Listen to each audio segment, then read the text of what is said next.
Today we'll have two workshops, actually, two professional workshops. Yeah. First one is about Scopus data deep dive, and the other workshop will be about Mendeley, the social network for researchers. Yes.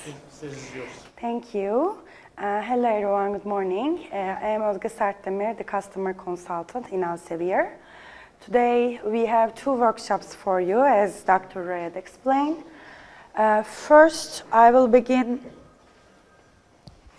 with an introduction, like the scholarly performance of your university, just a couple of slides, and then we'll continue with Scopus and then Mendeley. So this data is sourced from Cyvel, one of our analytical products, and here you will see your scholarly output performance of last 3 years. So in last 3 years, you have more than 2,000 scholarly output coming from around 2,000 authors. And the, oops, sorry, I forgot this each time, And the field-weighted citation impact of your institution is 2.66, which is actually really high because world average is 1. So your institution actually performing very quality papers. And your citations per publication is 7.5. This ratio is also very high because world average and also Middle East average is around 4.5. So you are actually performing very well. As for subject distribution, like 17% of all of your publications are from medicine, followed by engineering with 14% and computer science around 12%. If we check the performance, the quality of the papers in the subject areas in this slide, this part you will see the publications by subject area, and here you will see their quality. And as I said, 1 is the world average, so anything like above 1 considered as above average, like performing well. So you have medicine and engineering as top subject areas in terms of publication. When you see the field-weighted citation impact of medicine, it's extremely high, like around 5 to 6 points, which is almost 6 times more than world average. So your medicine papers are really well performing, actually. Followed by computer science, like material science, mathematics, and also business and management papers. So what this slide actually told us, you have really a lot of publications in these subject areas, and their quality is also well. So if you are focusing more these subject areas, these will of course bring you more metrics at the end of the day. Another important metric that we always check is collaboration, because we know that collaboration is the key in terms of visibility and and also other metrics. And we know that international collaboration always brings universities a lot of visibility and a lot of good metrics. So these are your metrics. We can see that almost half of your papers are written with the international collaborator. You are like almost Jordan average. When we check academic corporate collaboration, this is also an important metric, shows papers written with academic persons together with someone from corporate sectors. So almost 2% of your papers are written with an academic corporate collaborator.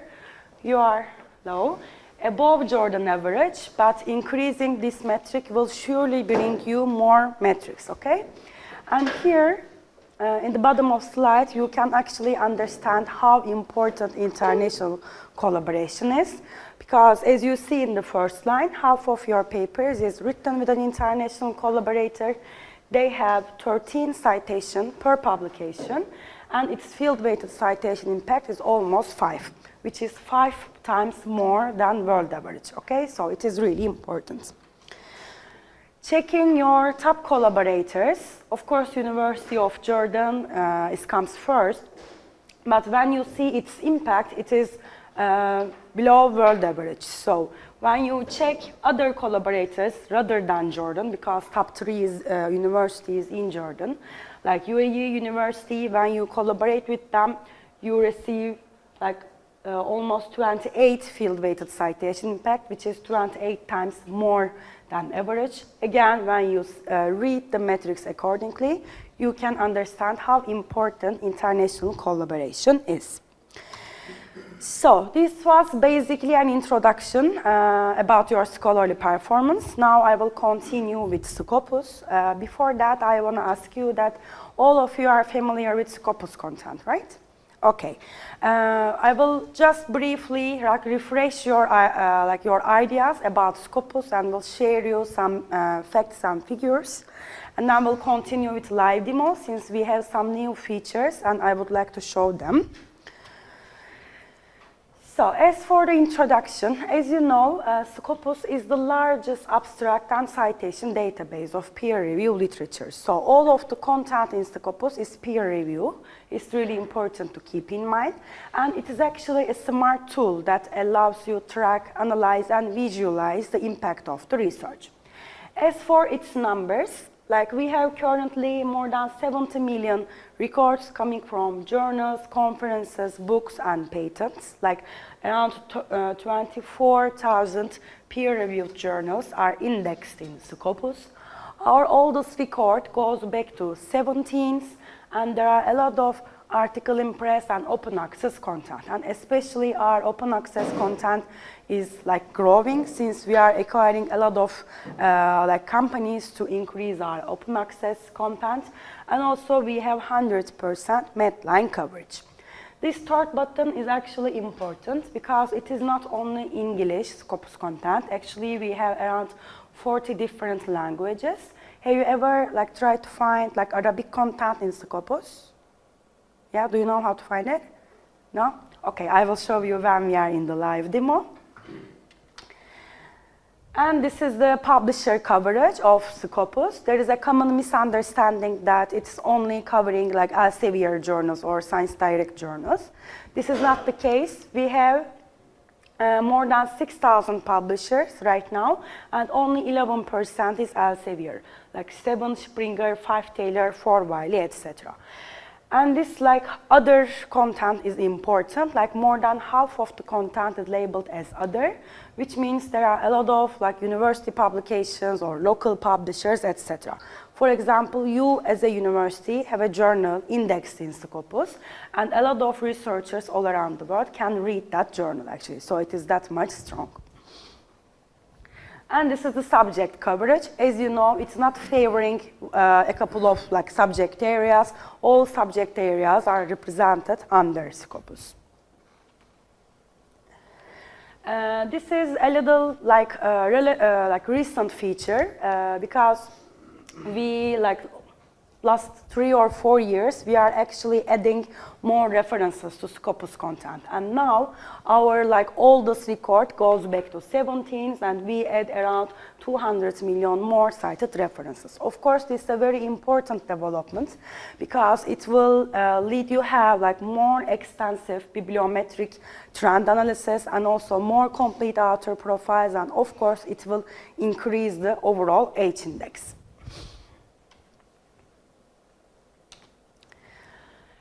I will mention these like in a couple of slides, but it is actually not only document search, like not only journals and books in Scopus content, because we have also affiliation and author profiles, which is a really huge representation.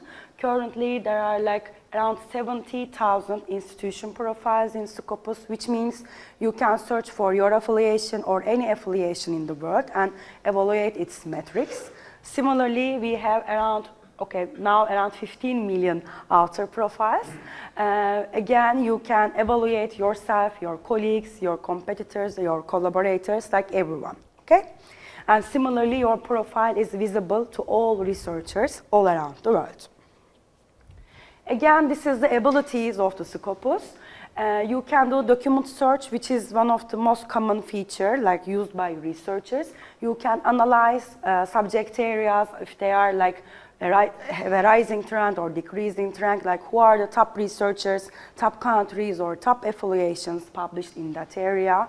Of course, you can do author search for like a lot of like researchers' profile and evaluate their performance. Of course, this will lead you like more collaborations. And we know that a lot of researchers, especially in major markets, use this tool to find collaborators. and also editors use author search tool to find reviewers for their journals. You can do affiliation search, as I stated, and evaluate all of the affiliations all around the world. And lastly, you can check for different journals and compare their performance with each other. Have you ever tried to use this tool? Like compare sources tool in Scopus? Okay, I will also show it during the live demo. It is very beneficial because it helps you compare different journals and eventually you can select the right journal for yourself.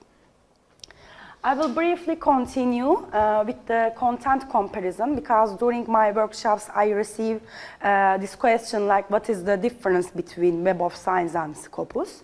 Basically, they are the same platforms in terms of like abstract and citation database because they are all the same. But in terms of content, there is an important difference between Scopus and Web of Science since Scopus content is actually like around twice more than Web of Science. Currently, we have around 23,000 journals, while Web of Science has almost half of it. Of course, it is very important for content coverage, and especially your citation count and H indexes. Again, the second one is related with content coverage. As I said, we have around 6,000 publishers right now, while again it is almost half of it in Web of Science. And lastly, we update our database daily, while in Web of Science it is updated weekly. Okay, who uses Scopus? Actually, Scopus is recognized as a gold standard for like majority of the universities all around the world and research institutions as well. As you know, like Web of Science is much more older database compared to Scopus, but there is a transition trend in the world towards Scopus, so it's really important. And I know that like most of the universities have rankings in their agenda currently, and you also care about rankings as a university. All ranking institutions like Times Higher Education, Quest World Rankings, or like Best Arab Universities rankings actually use Scopus data to make their decisions. So as an affiliation, your profile should be stated correctly in Scopus, and also as an author, you have a like correct profile in Scopus because this data is totally read by ranking agencies, as I said. Again, national assessments also partnered with Scopus data, like Research Excellence Framework, and like Research Excellence in Australia, etc. Okay, this is just a generic slide. I will just summarize its features, like benefits of using Scopus. Of course, it will bring you effective multidisciplinary discovery because it's just a single search. You just need to search your subject area and you will see what is written so far. And as I said, all this data is going back to 17. So it is always possible for you to read content written in 18s, for example. And also it will bring you like efficiency in publication process since you see the best journals, best quality journals and read the content of it. And also, like it will bring you effective research assessment, improved output, and ranking at the end of the day. Of course, you can find the best collaborators for yourself through several author profiles. Okay, I will briefly mention about content selection because again, researchers wonder a lot like how they can get indexed their journals in Scopus. You as a university have a journal, for example, and you want it to be indexed in Scopus. So what steps you should follow, okay? If you have questions, you can ask, by the way, because this part is most of the time like most demanded part by the researchers. So before continuing with the criteria, I would like to mention these statistics. Like we as a Scopus receive each year like more than 3,000 title suggestions. Okay, this is a very huge number actually. And only 1/3 of them meet Scopus minimum criteria. I will mention we have 5 minimum criteria. And among them, only half of them actually are accepted after board evaluation. So I'm telling you because we have very strict process, and to two journals get indexed in Scopus. Yeah, this is our like advisory board, content selection and advisory board, and actually this board decides which journals or which titles will be indexed in Scopus or not. And they are independent, an independent board, so we have no like direct impact on them to say like, okay, this journal should be indexed in Scopus. So this is not the case. They are subject experts from all around the world, and most of them have journal editor experience. Okay, so let's see what are the criteria. You have a journal as a university, and you want it to get indexed in Scopus. What you should do? As I said, all journals or all titles first meet this minimum 5 criteria before board evaluation process, which are like it should be a peer-reviewed literature, it should have English abstracts, like all titles should be in any language like Arabic, Russian, Turkish, doesn't matter, but the abstract should be in English. It should be a regular publication like quarterly, yearly, etc. It should have Roman script references, and lastly, it should accept public ethics statements. So these are the minimum criteria. So if your journal or your title doesn't meet one of them, it will be rejected anyway before board evaluation. Let's say your title meets all of these 5 criteria. After that, our board evaluate your title more in a detailed way. There are like around 14 different criteria here. I will not like explain all of them, but just briefly, like they are checking journal policy, which means there should be a diversity between authors and editors. Like if your journal has authors only from your university or only from Jordan, let's say, this is not meeting the criteria. They are checking the quality of the content, like clarity of the abstracts and readability of the articles. They are checking journal standing, like the citedness of journal articles in Scopus database. It is also an important metric. As for regularity, of course, there shouldn't be any delay in publication schedule. And lastly, they are checking online availability, which means your title should have an online web page, and it should be available also in English apart from local language. So these like criteria is very like complex and long process, as you know, as you see. That's why for a titles to get indexed in Scopus, it can take around 6 months to 12 months. Okay, so it's a long process. I will briefly mention about how we maintain the quality of the Scopus content, because you also know that there are a lot of fake journals and predatory journals like recently. So how we check our content to prevent this kind of situation. Firstly, we have like a re-evaluation process for each titles in Scopus on a yearly basis. So each year we re-evaluate all of the titles. And we have a 3-way mechanism actually to make sure that our content is a high quality. Firstly, we are checking direct feedback from users or stakeholders on poor performing journals. For example, you as a university or as an author can send a direct feedbacks to us, like this journal is performing not good recently because this reason. Of course, we check this feedback. The second one is we identify like poor performing journals using some metrics. Each year we check each of the titles if they are still meeting this criteria. And thirdly, we have a radar mechanism, which means if a title has a sudden growth in output, for example, or a sudden growth in some author or some region, these situations trigger our radar system and we check the title more in a detail. So these are the 3 base criteria or 3 ways how we check the content. So if some journals underperforms, we like contact with the publisher immediately and like warn them that you are underperforming this criteria, please improve it, otherwise we will discontinue you from our database. If a journal underperforms like this in 2 consecutive years, our board like reevaluate the title more in a detailed way, and as a result of that, some titles are discontinued in Scopus content. So maybe you realize that, let's say, like 2 years ago or last year, for example, you found a journal or a title in Scopus, but you cannot see it right now. Most probably, this title discontinued in Scopus content. So this may be the reason. So this is the last part about this refreshment process, and then I will continue with live demo. I will briefly mention research metrics, okay? Because in Scopus we have a lot of metrics. I would like you to have a fresh eye on them.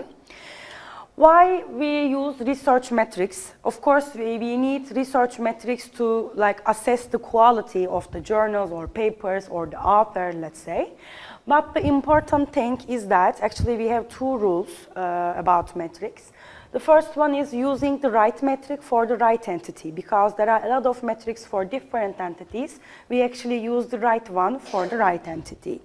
And the second important rule is that using always more than one metric, okay? Because as you know, there are a lot of metrics and none of them is completely wrong or none of them is completely true.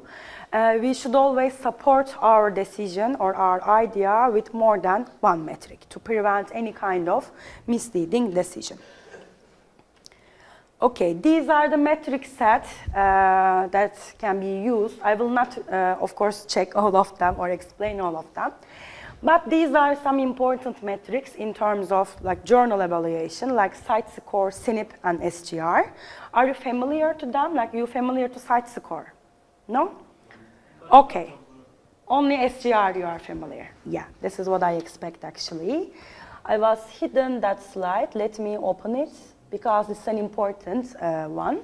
But you are familiar to impact factor, right? Okay, impact factor and site score actually kind of same metrics. We use both to evaluate the citedness of the journal, okay? They are basically the same. But there are some differences. Of course, the first one is their provider. Site score is Scopus' own metric, and it is available for all journals in Scopus. You can find site score for around 23,000 journals. Okay, this is a huge number. This is the calculation, impact factor.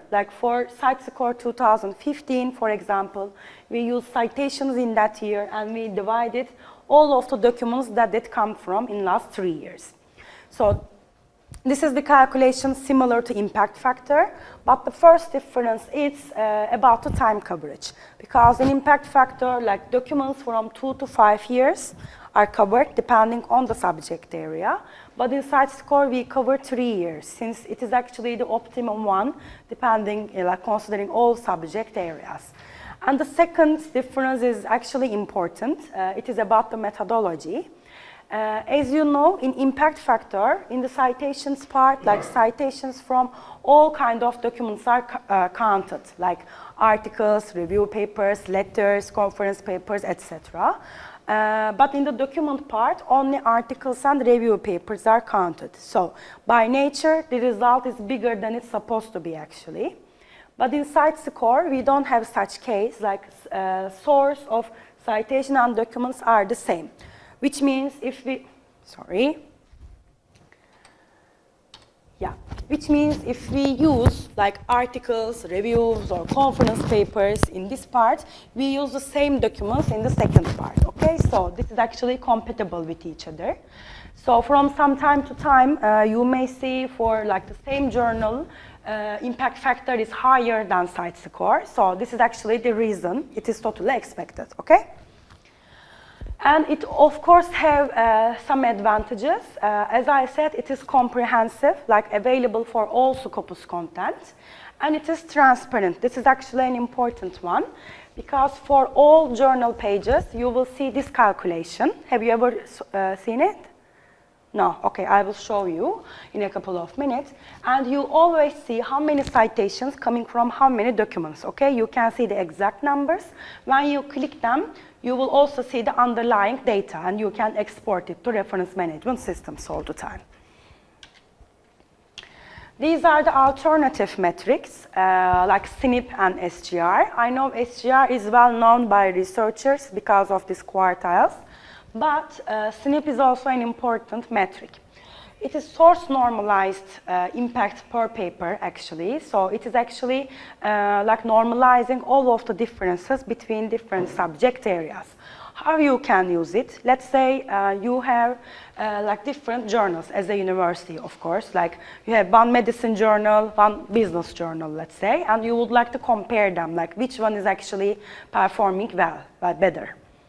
Of course, you can't do it with SGR or site score or impact factor because all the time medicine journal has more metrics because of the dynamics of the citation and publication. But if you would like to direct comparison between different subject areas, you can always use SNIP, okay? Because it is subject normalized. As for SGR, as you know, it is a prestige metric, says that like not all the citations are the same because citations are weighted in this metric depending on the status of the source that they come from. Okay, you are familiar to that, but I will just like briefly talk about it. These were the journal level metrics. Now we have article level metrics in Scopus. Actually, we have like a lot of metrics for you.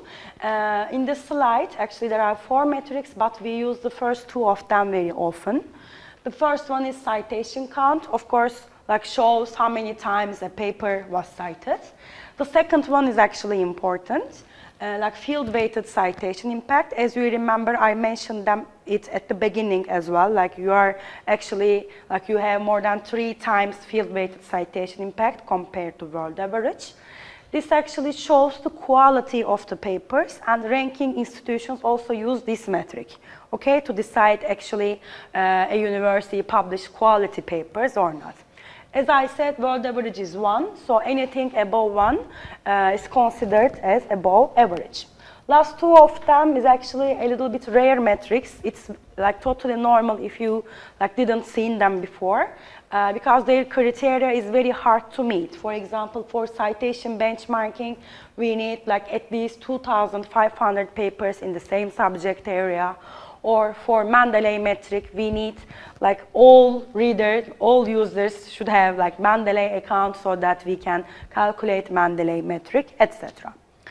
But what I would like to mention actually is that this Plum Metrics. Have you ever realized these colorful circles in Scopus or Science Direct? No? Okay, it is actually very important metric, and it's also like relatively new development in Scopus and Science Direct content.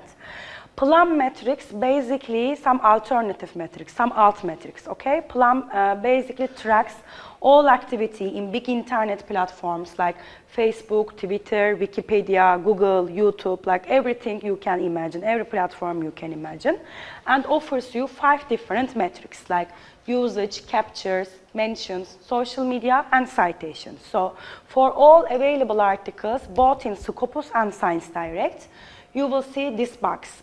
You can understand that this article has, all right, this article has actually like 800 clicks, like 900 abstract views, like 70 times export saves, which means 70 times people actually export the abstract and citation information to the reference management systems. It has 3 blog mentions, 20 shares in social media, etc. And once you click see details, it will also bring you like more detailed information. Like if it is a blog mention, you will see the exact blog, all right? Why this is important? You can actually think like about 2 examples. You can be an early researcher. Of course, your citation count or your H-index can't be that high. You can always use Plum Metrics to measure the impact of your research. Or you just publish a paper. Okay, of course, again, its metrics can't be that high. It can't get a lot of citations right away. But still, you want to measure the impact of it. You can always use Plum Metrics, because if someone has a mention about it, or any like media has a mention about it, or someone even click in that article, you will have any Plum Metric. Okay, this is very important. And lastly, we have H-index as outer level metric. I know that like there are some H-indexes for affiliations and journals as well, but actually this is not the right way. H-index is officially for authors, okay, to measure the productivity for the authors. So this is the basic explanation, like the definition of H-index, like intersection of citation and document count will always gives you your H-index, which means like if my H-index is 10, it means that I have like 10 documents that each of them has at least 10 citations. But it is really important to keep in mind that there is no optimum amount of H-index, okay? If my H-index is 10 and yours is 5, for example, it doesn't necessarily mean that I'm a better researcher than you, okay? Because it is its own like constraints in it. That is why you should always like use another metric to make any decision. So this is a like brief refreshment about Scopus content. I will continue with live demo, and it will be much more interesting and attractive. And we will have some like examples together. And also we have a lot of new features in interface as well. I would like to show you how you can benefit from them. Yeah, before that, let me ask you a question. How you use Scopus? Like, do you use a general access or do you have your own credentials? Like, you type your own email and password? I think the university offers us some general access, yeah? IP authentication. Yeah, this is not actually what I mean, but Scopus already did that for me. Like with a pop-up. We always promote to use Science Direct and Scopus with your own credentials, because with that way you can always benefit from this new personalized features of Scopus. Like you can create alerts, you can save your searches, you can get personalized recommendations based on your activity. So there are a lot of advantages actually. That is why please register to Scopus. Of course you have general access, but please register and use it with your own credentials, okay? How you can do it, let me show you. And once you create it for Scopus, for example, you can use the same in Science Direct. So all Elsevier products are single sign-in. You just need to create one account. So here, I just click to register. And you just need to type your name, surname here, etc. You should write your institutional email address within the university. This is the important, like you should register within university because we have IP authentication, as you say. And just like define yourself a password and create your own account. After that, of course, log in with your own credentials. Can you use Scopus like outside of university? Yeah, like with remote access, right? You already have.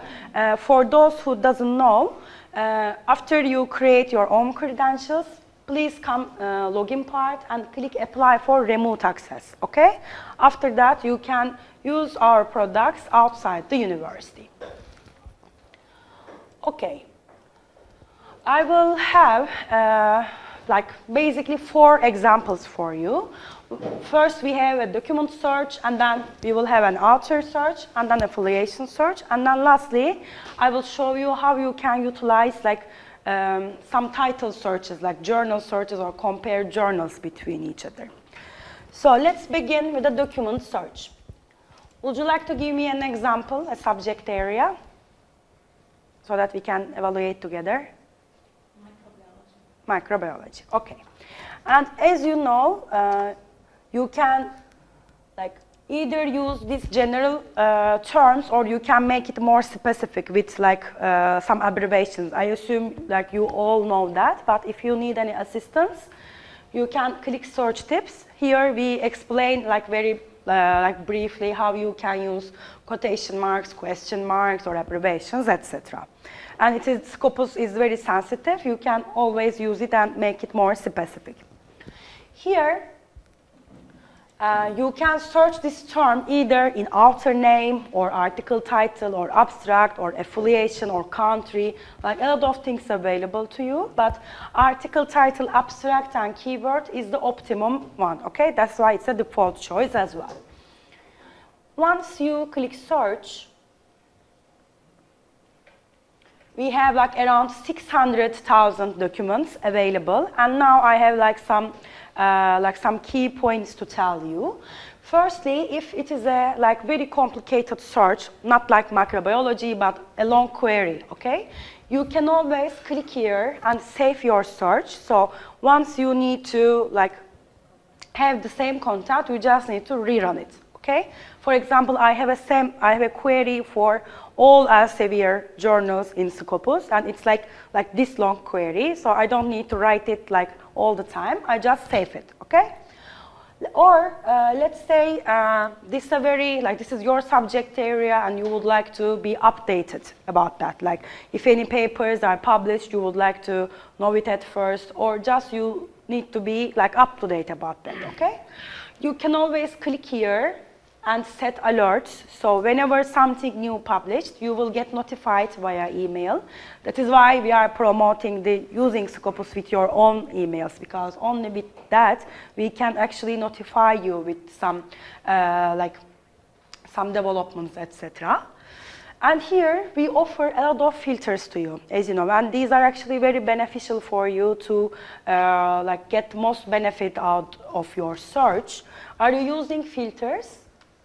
Here, which filter you use mostly? Depends. Maybe years.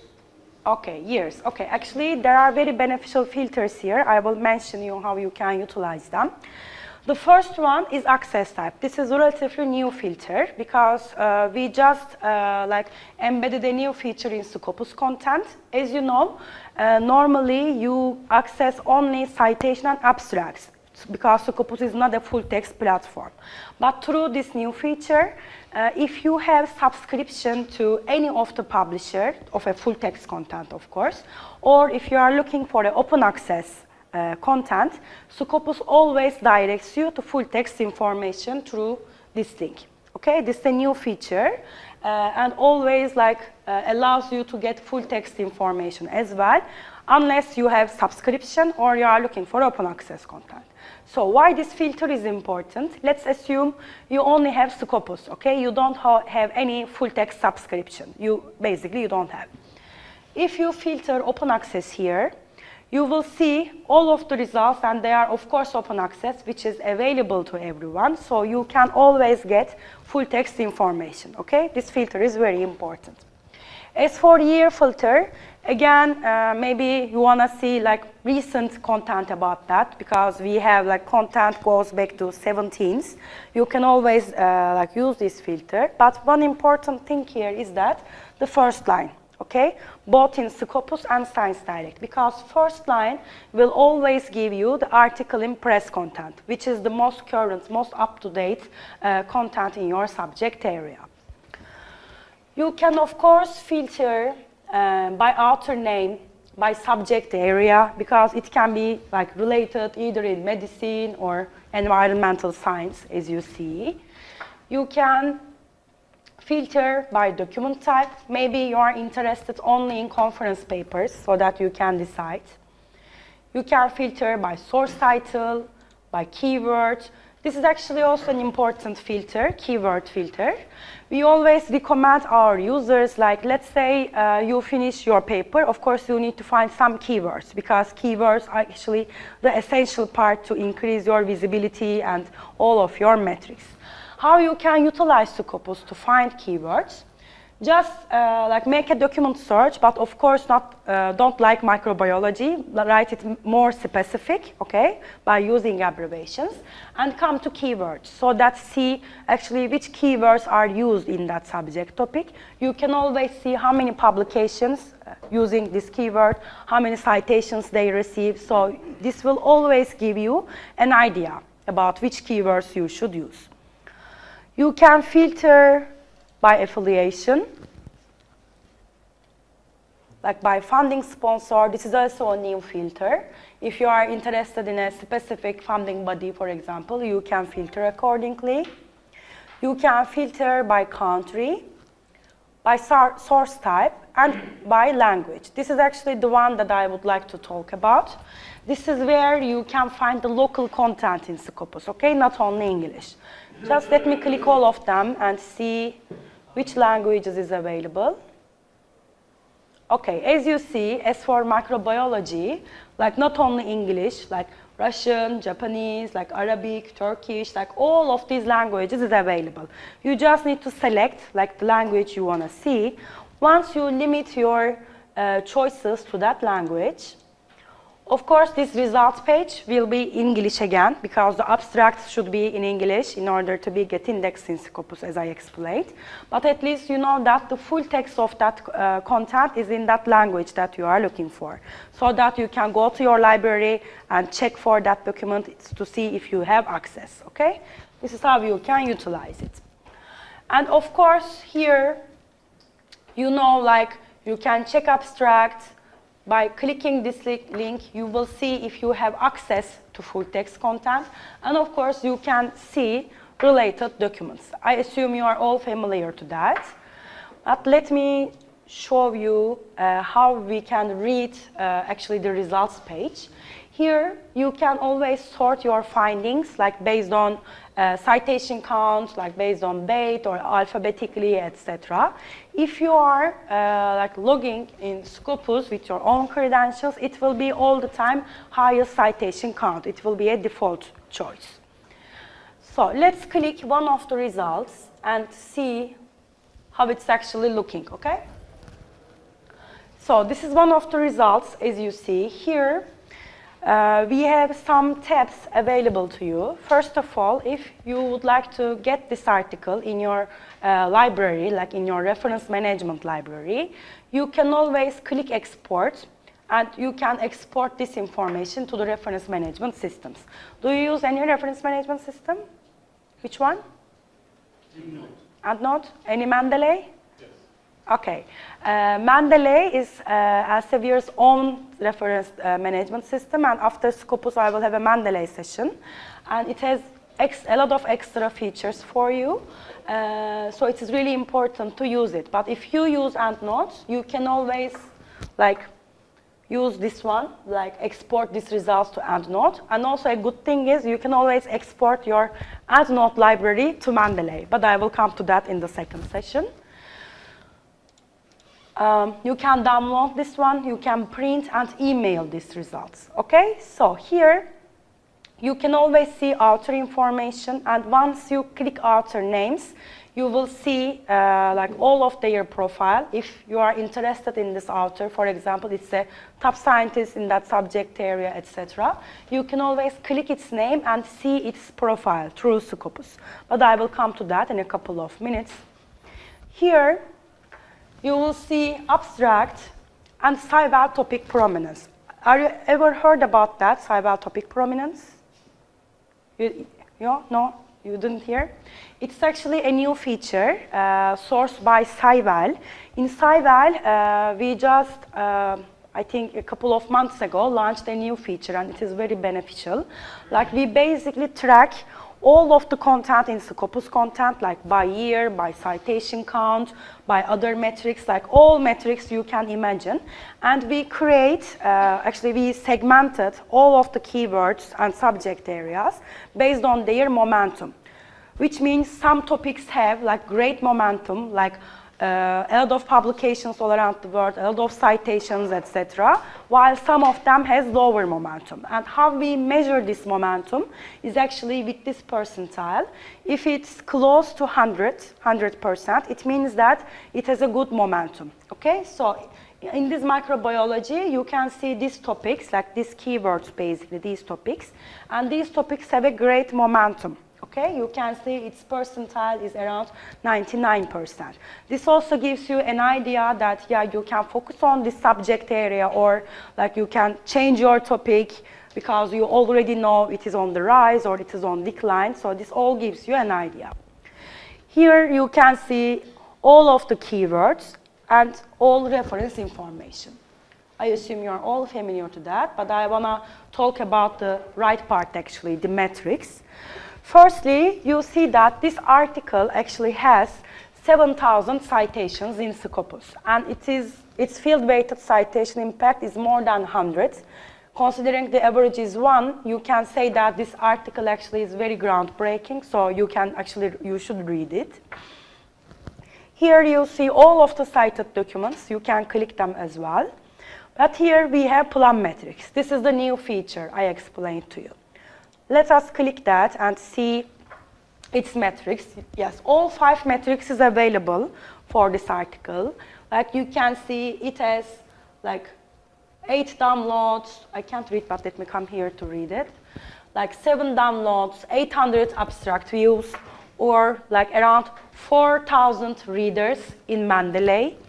It has 6 blog mentions, like 3 shares in social media, and around 6,000 citation indexes. Okay, this is the brief information for you. If you click see details here, this will also bring you even more information, okay? It can be your article or one of your collaborators' article. You can always measure its impact like a broader sense here. Firstly, you will see its citation trends, like in last 5 years.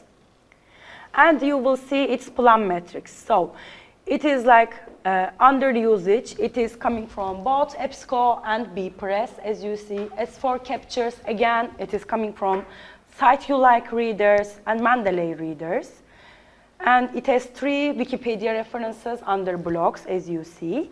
And once you click some of them, like once you click that numbers, it will give you the exact information. Like if it is a tweet, you will see the exact tweet. If it is a blog mention, you will see the exact content about it.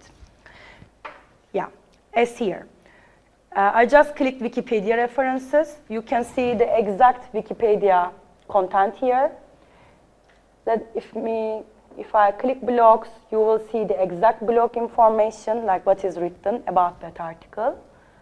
If you click tweets, we have 3 tweets about that topic, and you will see the exact tweets. It's loading, but I think you will see it in a couple of minutes.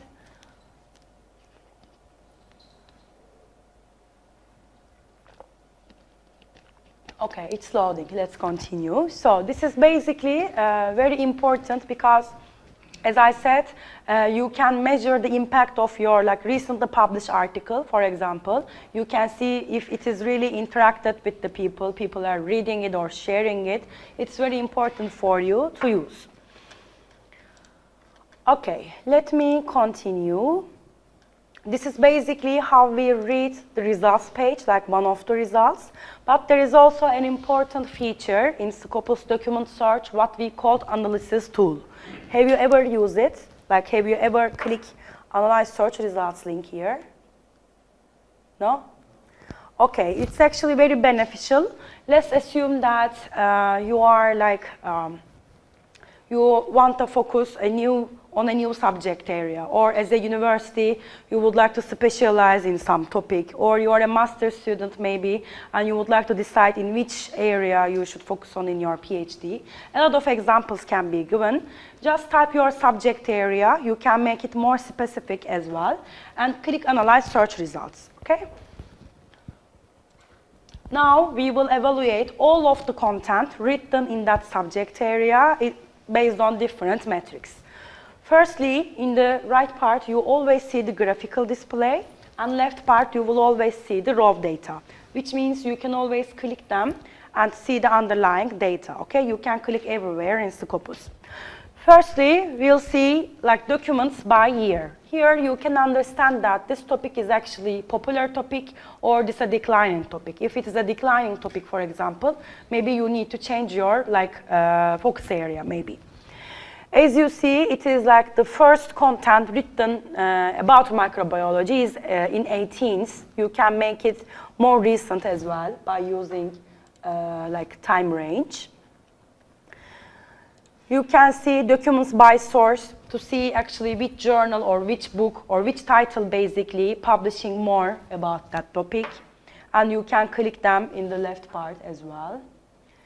You can see documents by author, who is the top scientist in that subject area. Maybe you want to get contact with him, or maybe you would like to invite him in your university to have some speech, etc. A lot of examples can be given.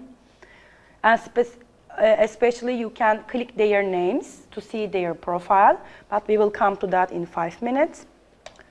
You can see documents by affiliation, like who are the top affiliations in the world that are publishing more in that topic. Maybe like you can find an affiliation for you here.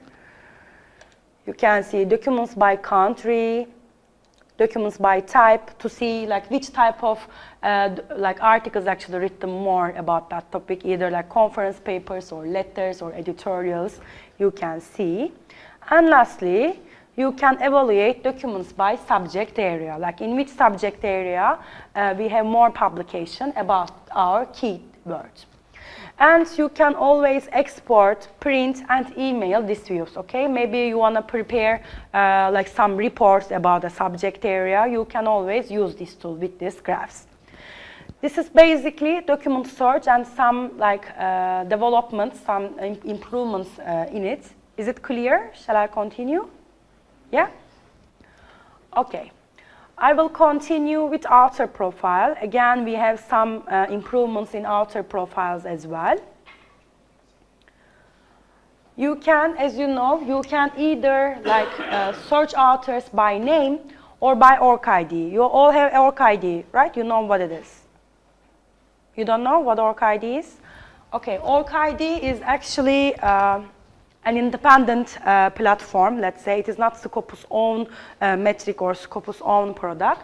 This is an independent platform, actually a unique identifier for all researchers. So each researcher should have an org ID actually, because it is your identifier.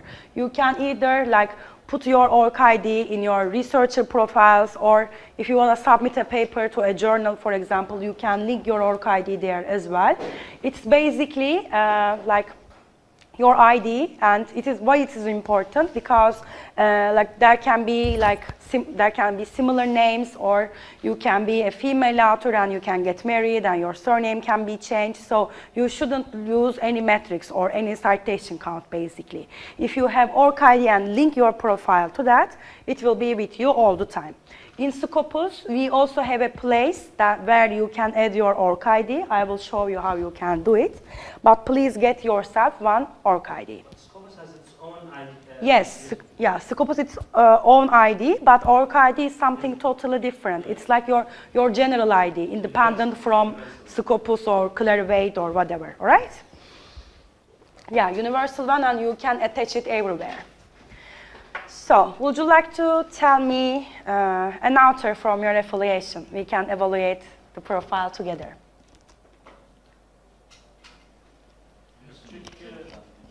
Sorry? Like maybe this Coleman, is it related with your institution? No? Can you spell it?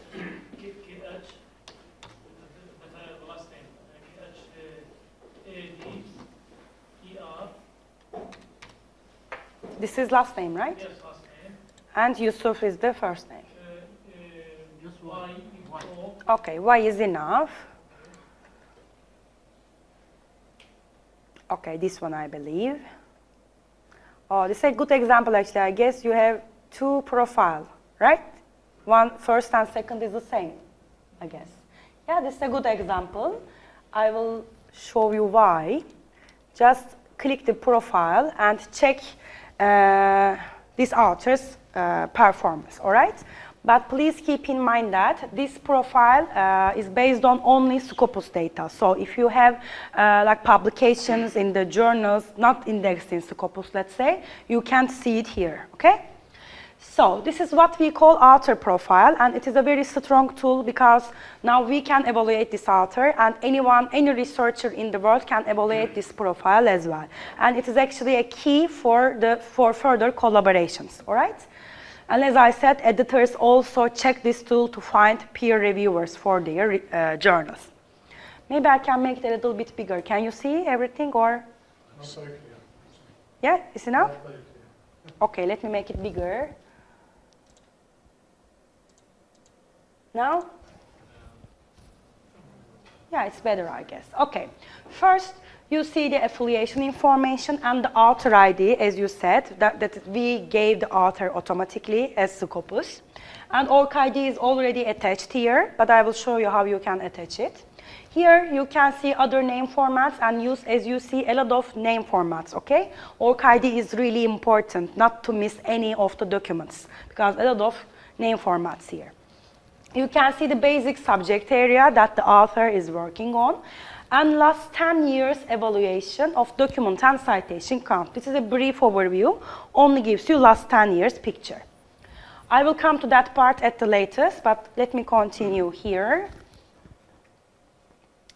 Here we have 3 links available to you, okay? Firstly, get citation alerts. This is an important one. Again, you can always click here and set some alerts. So whenever someone cited his works, you will get notified, okay? It can be you, like your colleagues, your collaborators, like everyone. You can add ORCID. We have a special link here. Once you click it, let me click it here. In new window, you will be directed in ORCID's own page.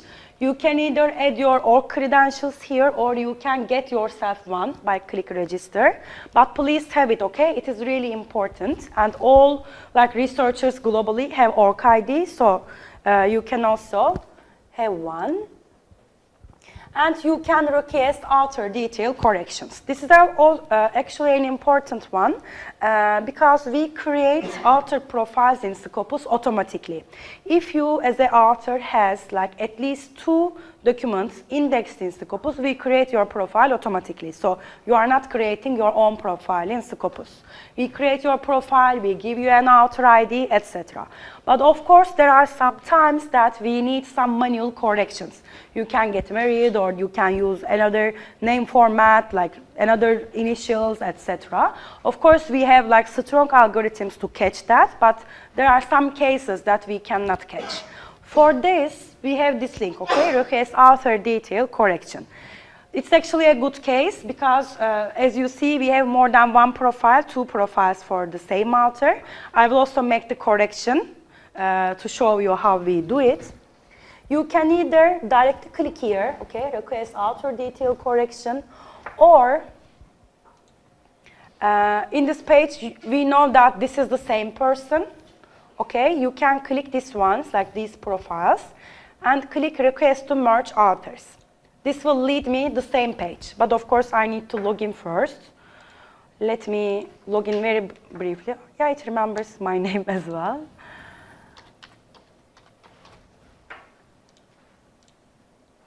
Okay. If you come up with such situations, please let your librarian know first, because if you are like, how to say, don't know exactly how to use it, it can create some mess. That's why please first contact with your librarian or me so that we can update your profile. Okay, let me go back and merge this author. Why it doesn't accept my credentials?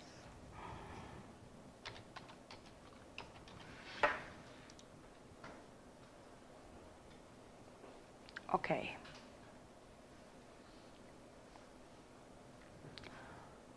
So you are here basically requiring to merge different author profiles. Yeah.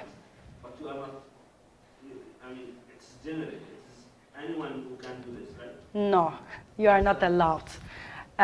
If you are not, if you are not the admin of the institution, you cannot do it. Okay. Otherwise, of course, it is like a lot of. You are doing this only because you are an admin. Yes. This makes sense. And also, I guess you can also do that because he is an also admin. So I'm just doing it because I'm an Elsevier employee, all right?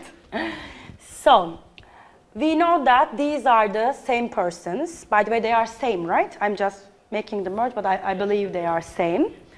Okay, I click request to merge author, and of course in this like the detail correction tab, it is not only one thing that you can do. You can either like change your name, maybe it is only initial, but you want you want your full name to be represented. You can select. Of course, you can merge profiles, as we will do right now. You can add and remove documents, but this is all important to keep in mind. Of course, you can add documents, but if these documents are indexed in Scopus only. So you cannot say, yeah, like 40 documents are seen, but normally I have like 60 publications, this data is wrong. This is not the case. Most probably these 20 documents are not indexed in Scopus, but if they are indexed or some of them indexed, you can always search it and add it to your profile. So let's do it together. It's actually a very simple process. First, it asks me my name preference, okay? It can be either these initials or I can use the full name. Which one you prefer? So the author is not here, actually. Is not here? Okay. Then I will just merge the profiles, okay? Okay, and then it asks me like if it is me or I'm submitting it on behalf of someone else, but this is the admin of the institution all the time.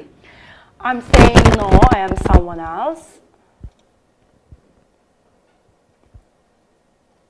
Yeah, and here it shows me all of the documents, okay?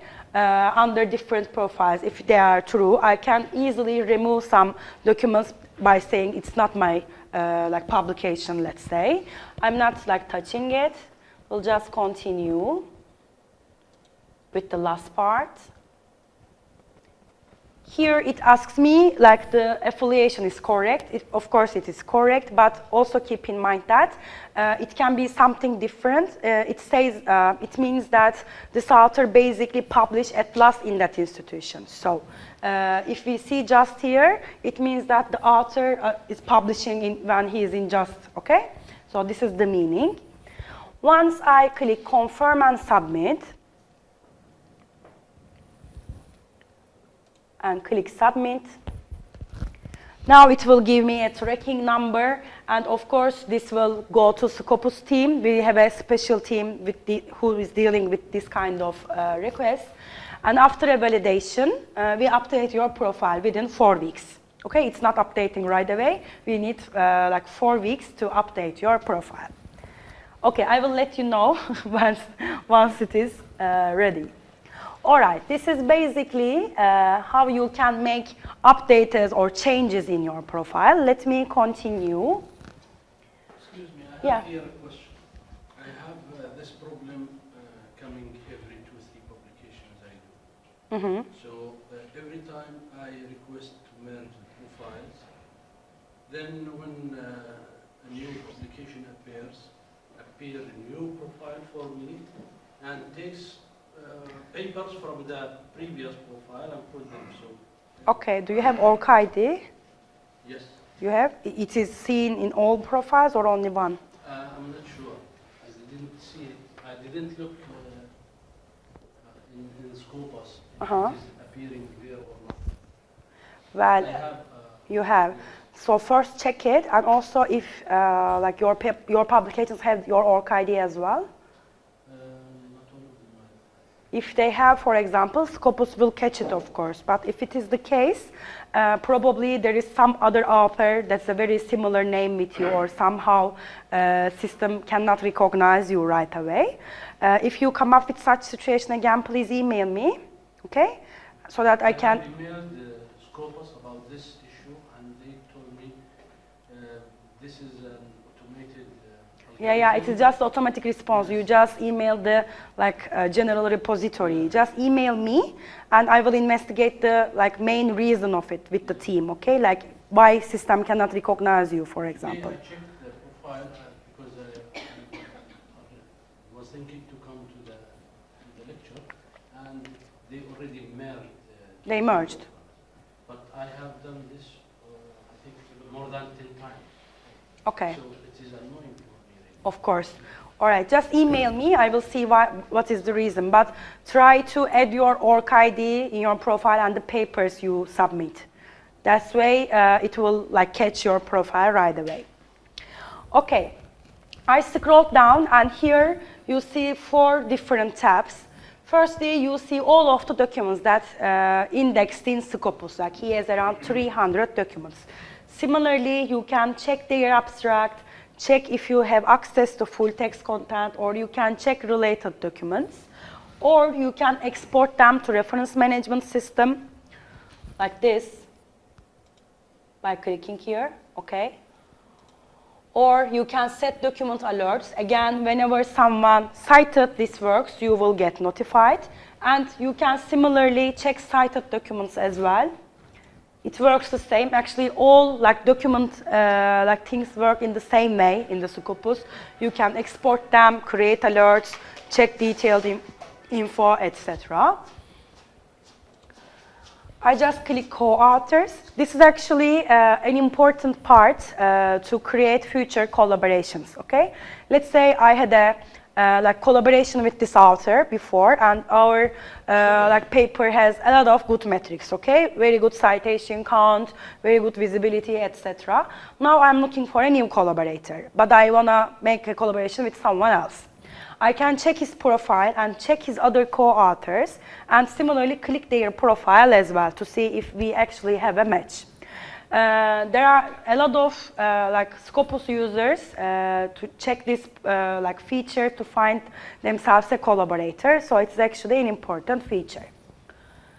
And lastly here, we have author history. This is a kind of like new feature. Basically gives you all publication history of the author. First, you see the publication range, like 2003 until today. But again, it doesn't mean that this data is wrong. This author can publish way before this date. It means that in 2003, he is for the first time get indexed in Scopus, okay? It means that. Here you see all of the sources, titles that he has been publishing so far, and you can click them as well. You can click the documents to see which documents are they. And here you will see all of the affiliations that he has been affiliated so far. This is basically the history. Okay, let me come to this part. We have an analysis tool in authors as well, and it is very beneficial. His H index is 45, which is like pretty high, I can say. He has like 300 documents, around like 20 citations. Let's say you want to make more detailed analysis, okay? Like all of his publications, you want to see more detailed evaluation. Just click Analyze Author Output. Now we will evaluate the author more in a deeper way. When you can use this feature, you can use it for yourself, or you are like looking for an author to make collaboration, you can check it.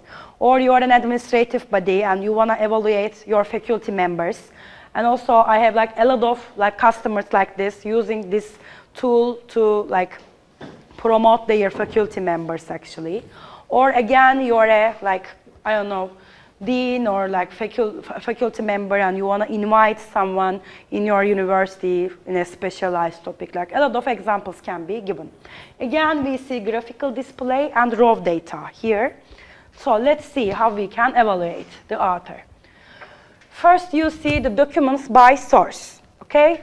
Yeah, 11% of all of the publications is in Lancet, so it's a very like good news actually. And all of this like sources listed here, okay?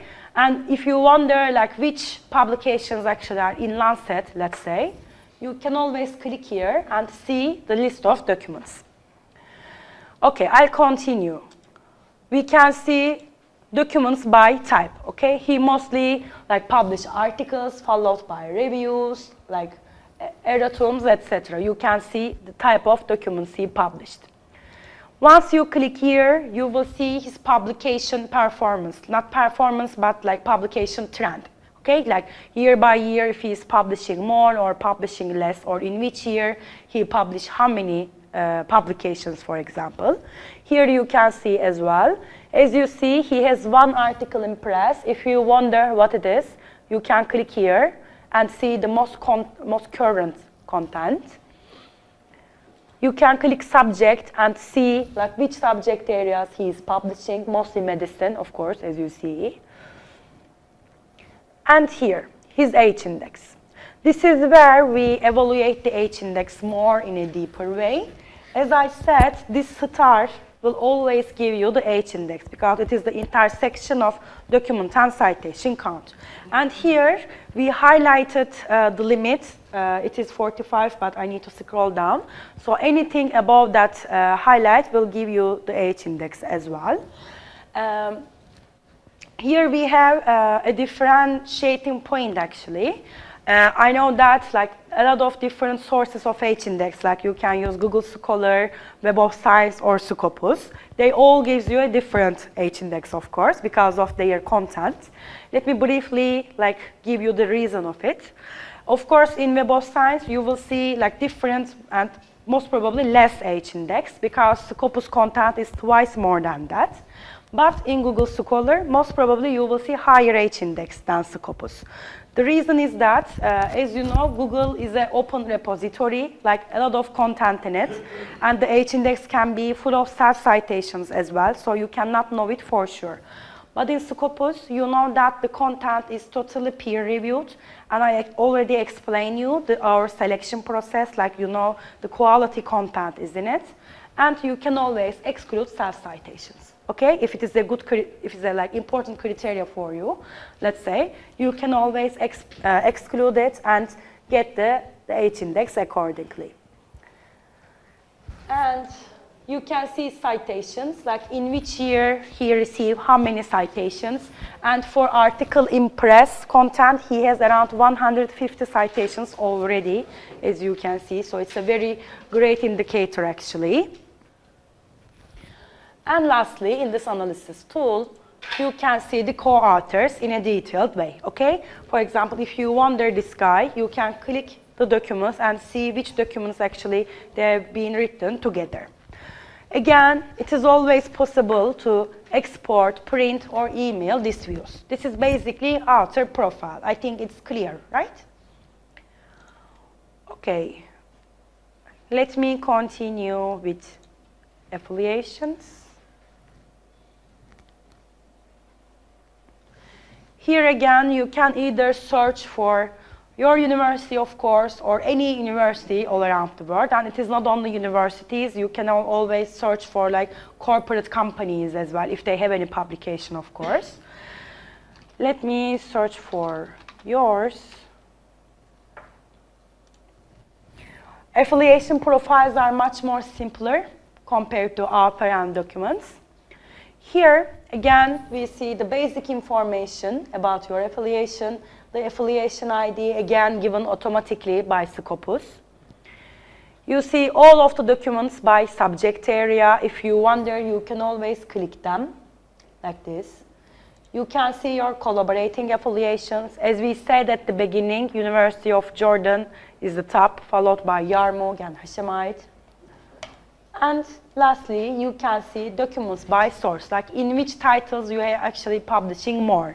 It is Saudi Medical Journal in this case. If you would like to have like more detailed analysis for your institution or for any institution, you can always merge different features of Scopus, and you can click its document. And maybe you have a specific need. Maybe you wonder, like, I don't know, some medicine titles publishing in open access journals in 2017, let's say.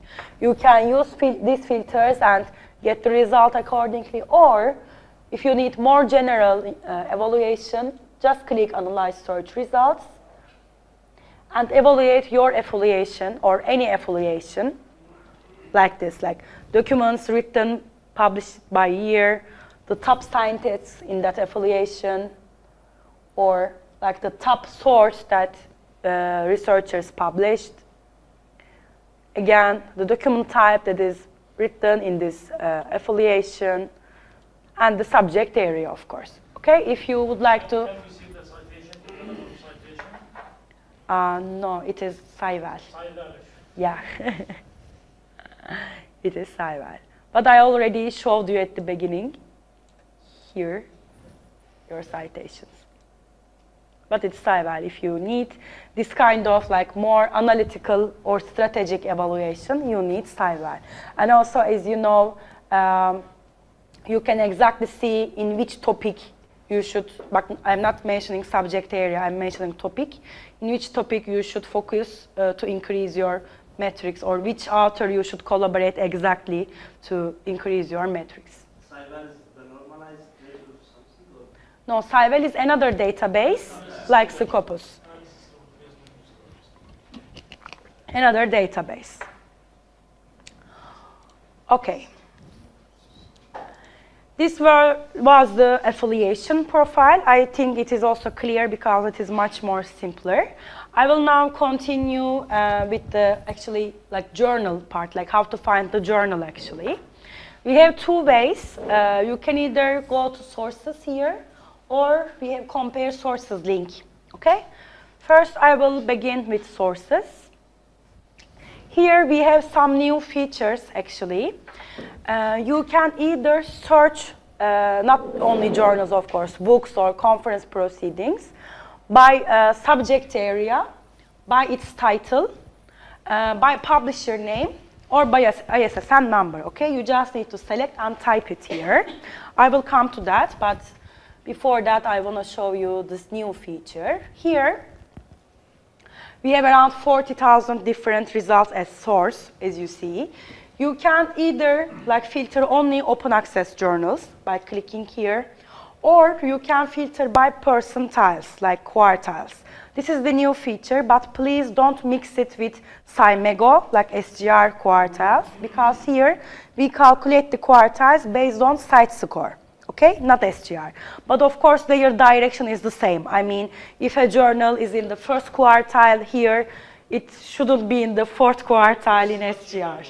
No, but similar. Same calculation, only with site score. In SCIMEGO, they calculate it with SGR. This is a new one? Yeah, this is the new one. This will also give you an idea. As I said, they are like with SCIMEGO, they should be in the same direction. I don't think that like a journal is in the first quartile here, but in the fourth quartile in SCIMEGO. So it shouldn't be a case, I believe. So this basically gives you the direction. And lastly, you can filter by type, okay? You can either select journals, book series, or conference proceedings, or trade publications. So here, again, this is the new interface. Let me show you this, and then I will make a search for you. For example, this is the journal, okay? You can see its site score, its percentile, its citation and document count, its citation percentage, its SNIP, source normalized impact, as I said, its SGR, like its SCIMEGO metric, and its publisher. This will give you a brief idea. And you can always sort your findings, okay, based on citation count or document count or SGR, all up to you. Okay, let's make a search for subject area for a journal. You said microbiology, maybe we can check it again. Energy. Or any other. Energy. Energy. Okay.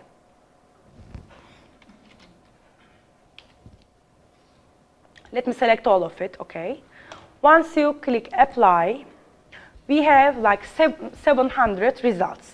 Let's say you are interested only in open access journals and first and second quartile journals, okay?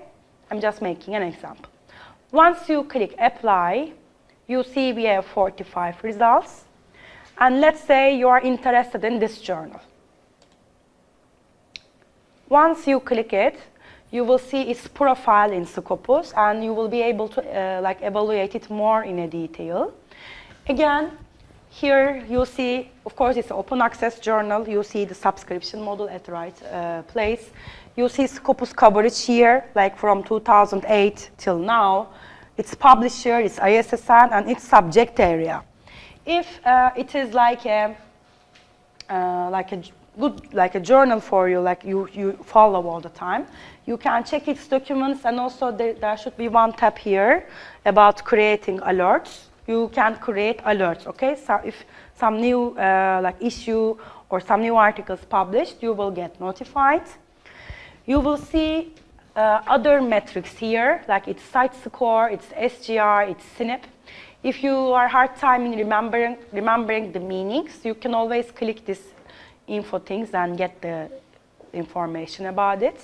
So here actually what I would like to talk, you remember this calculation at the beginning of the presentation I showed you. Here you can evaluate its site score more in a detail. Again, you can see its site score 2007, we calculated like this. You can see its source, like how many citations coming from how many documents, and you can click them exactly. Once you click, you can see all of the list and you can export it, okay? If you want to get like more current site score to see the direction of the journal, it can be a new journal, for example, and you wonder its direction. You can check site score tracker. We update it monthly. For example, this one is updated like this week. Yesterday when I checked it, it was November, so it was now December. So we updated actually very like fast. Here you can see it's 2018 score for like for the first 11 months of the year, around 5.5. So you can understand that they are actually in the same direction, okay? This will give you an idea about the evaluation of the journal. You can check its site score trends, like year by year, its site score. So it has its peak in 2015, as you see. And you can check Scopus content coverage, okay? In which years we cover how many of the documents of that journal. You can always find like journals like this. You can type your subject area or you can type a title, and it shouldn't be a full title, for example. You can just type biology maybe. You can find the titles that is biology in it, or you can type the publisher name or ISSN, okay? This is a way to evaluate the journals. Let's say you would like to compare journals with each other, but you want to see it right away. You don't want to first go to its web page and then go to others' web page. You just want to do it right away. You can always click Compare Sources tab here, okay? And this Compare Sources is also in the main page, like here. Okay, this is the like journal comparison tool. It is also a new interface, by the way. Here you can type the name of the journal or like the area of the journal or publisher name. Maybe you want to compare, I don't know, Elsevier journals with each other. You can use it again. Let's type for the title. I can type energy again if you like, or something else. Please compare nature energy.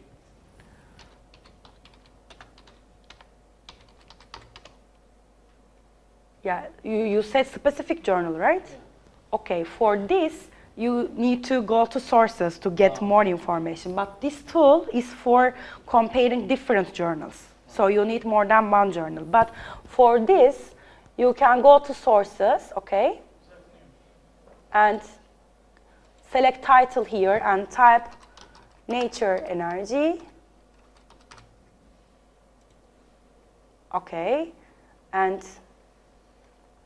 click it and check all of the metrics of that journal. But if you want to make a comparison, like Make a comparison between two journals.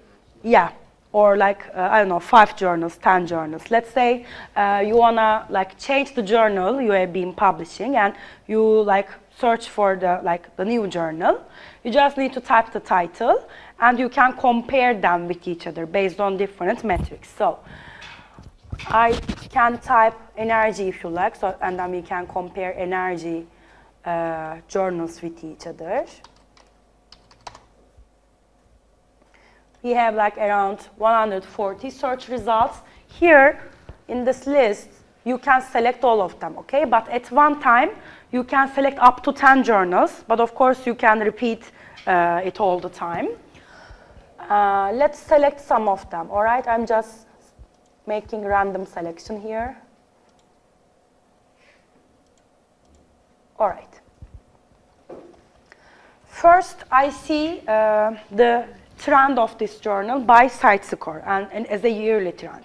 I can see that this orange one is taking the lead. Actually, it will take the lead in all metrics, I guess, because it's a good journal. But let's continue. When you scroll down, you will see SGR comparison, okay? Based on SGR, you can compare the journals.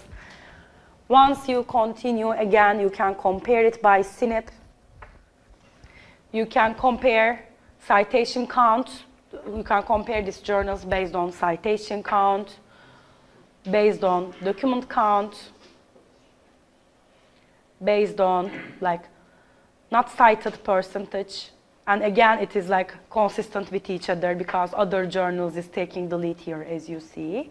And lastly, percentage of like review articles by year, if it is like an important metric to you.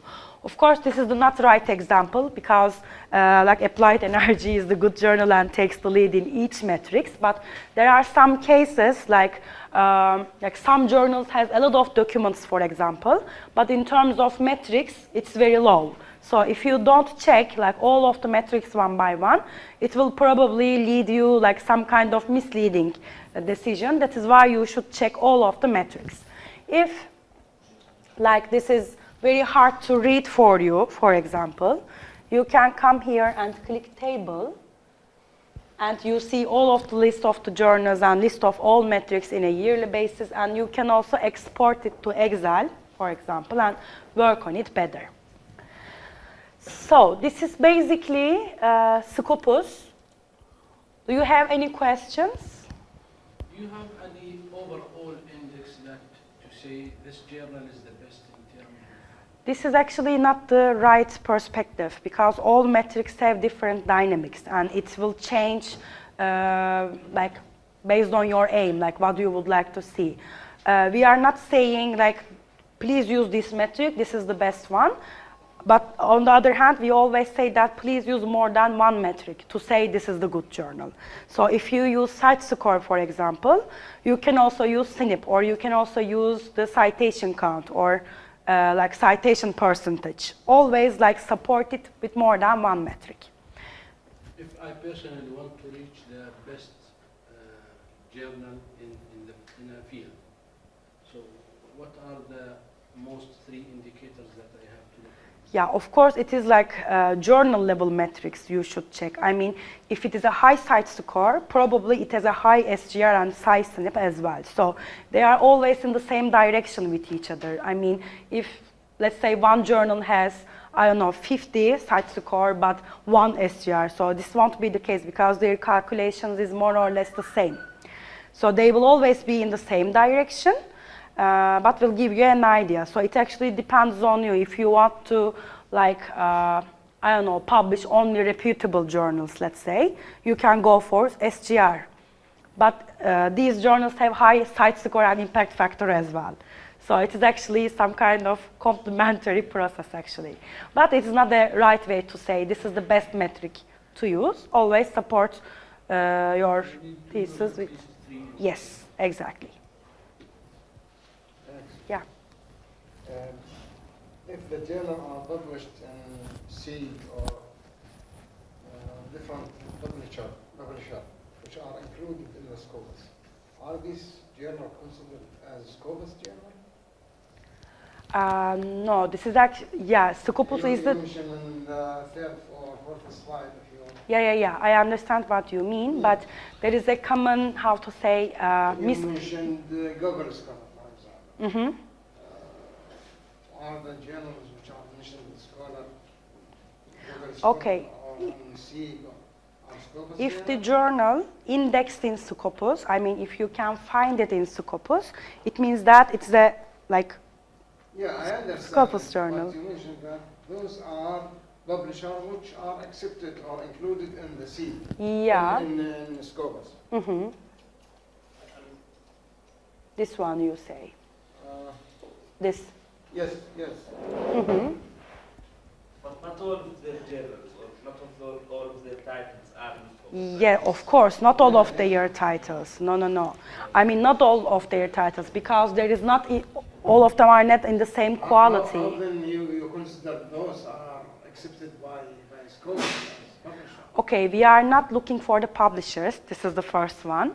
I mean, we just receive journals, and for this criteria that I explained, I will come to that. Okay, X journal come to us, okay? Come to Scopus. And we evaluate it based on these criteria. If the journal meets all of these criteria, we index it, okay?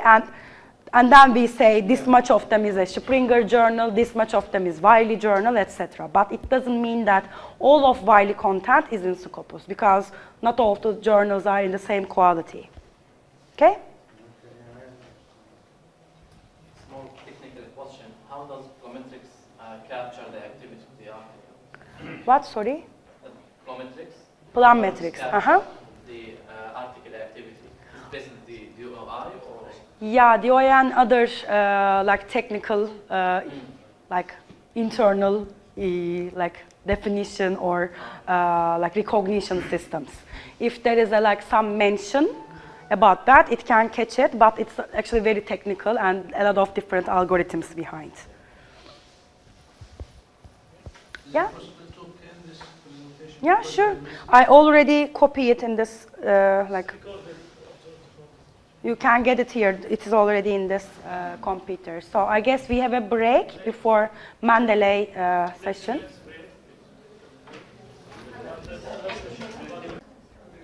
Okay. Hello, everyone. Welcome back again. The second part is about Mendeley, like how you can use Mendeley and benefit all of its extra features. I won't use any slideshow here. I will go on a direct live demo. In Mendeley, we have two platforms, okay? The first one is Reference Manager. Sorry, actually, it's not like that. Let me open this one. It will help, I believe. Okay. Yeah. The first one is Mendeley Web, like mendeley.com. When you can use, when you are online, you can use all of the features. The second one is Mendeley Desktop. It is an application, and you need to set it up on your computer to make any like citation and to make bibliography. How you can do it? I already like installed it during our break. But what I did is I already typed download Mendeley Desktop to my browser and download it, okay? It takes around 6 minutes to install it to your computer. And these both platforms are like automatically sync with each other. When you find any internet connection or when you get online, these platforms sync automatically. You can benefit all features with two platforms, with both platforms, but to make citation and bibliography, you need Mendeley Desktop. And similarly, you can have it on your mobile as well and check your library. I will first begin the extra features of Mendeley, and I will mention the reference management part at the end because it will be much more beneficial that way. First, we'll begin with extra features, as I said. I just type mendeley.com, okay? You can use the same credentials that you use in Scopus or Science Direct, or you can create yourself a new account with your personal email. Mendeley doesn't require IP range, so you can use it in anywhere. You don't need to be in university, etc. It will be just your account, and it is totally free, okay? I will sign in right now with, I will use a demo account because I want to show you all features. Here you just need to type your own credentials, okay?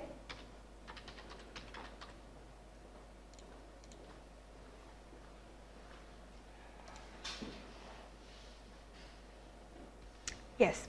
This is my Mendeley feed. You can think it as your LinkedIn feed or Facebook feed, okay? This is your basically where you see your network's activity. You can post, you can share some posts, announce something, like you can do anything basically, okay? This is your academic social network.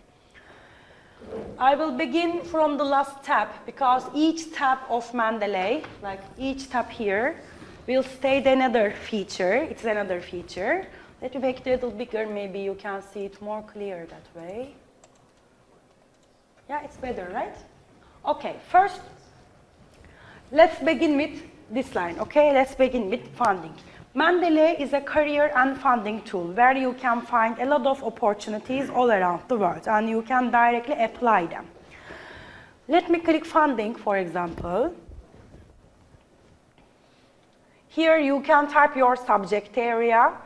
What do you want me to type? We can search for funding opportunities. Would you like to tell me? Pre-hospital. Pre-hospital.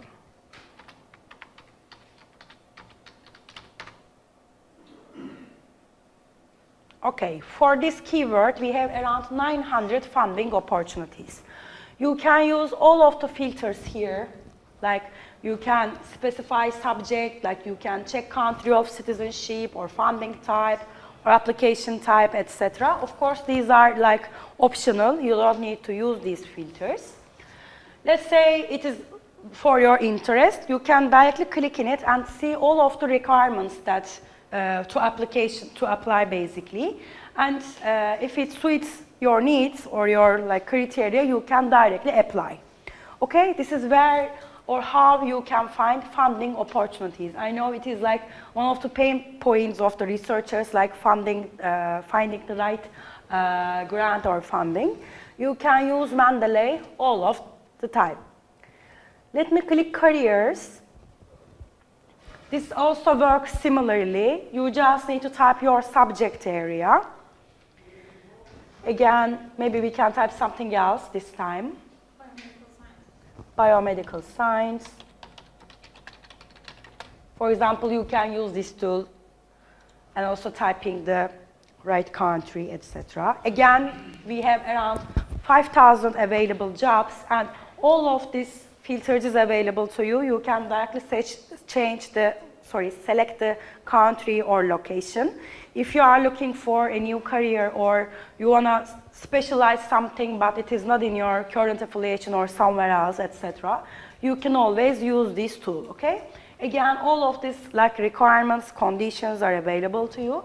You can directly apply through Mendeley, and you can always create the alert, okay? If this is your subject area and really you are open to new opportunities, you can click here, email me jobs, and whenever some new post is announced, you will get notified.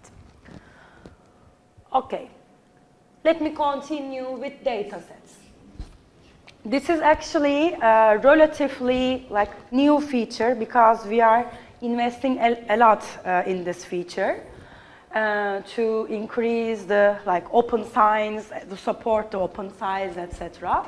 Here, you can find around 10 million different data sets. And if you are like about to write a paper and you would like to, I don't know, collect some figures, tables, images, like every data set you can imagine, you can always use Mendeley. And it is like consistently increasing. I mean, I also had a workshop last week and I was mentioning this one, it was like 9 million, so it's increasing very fast.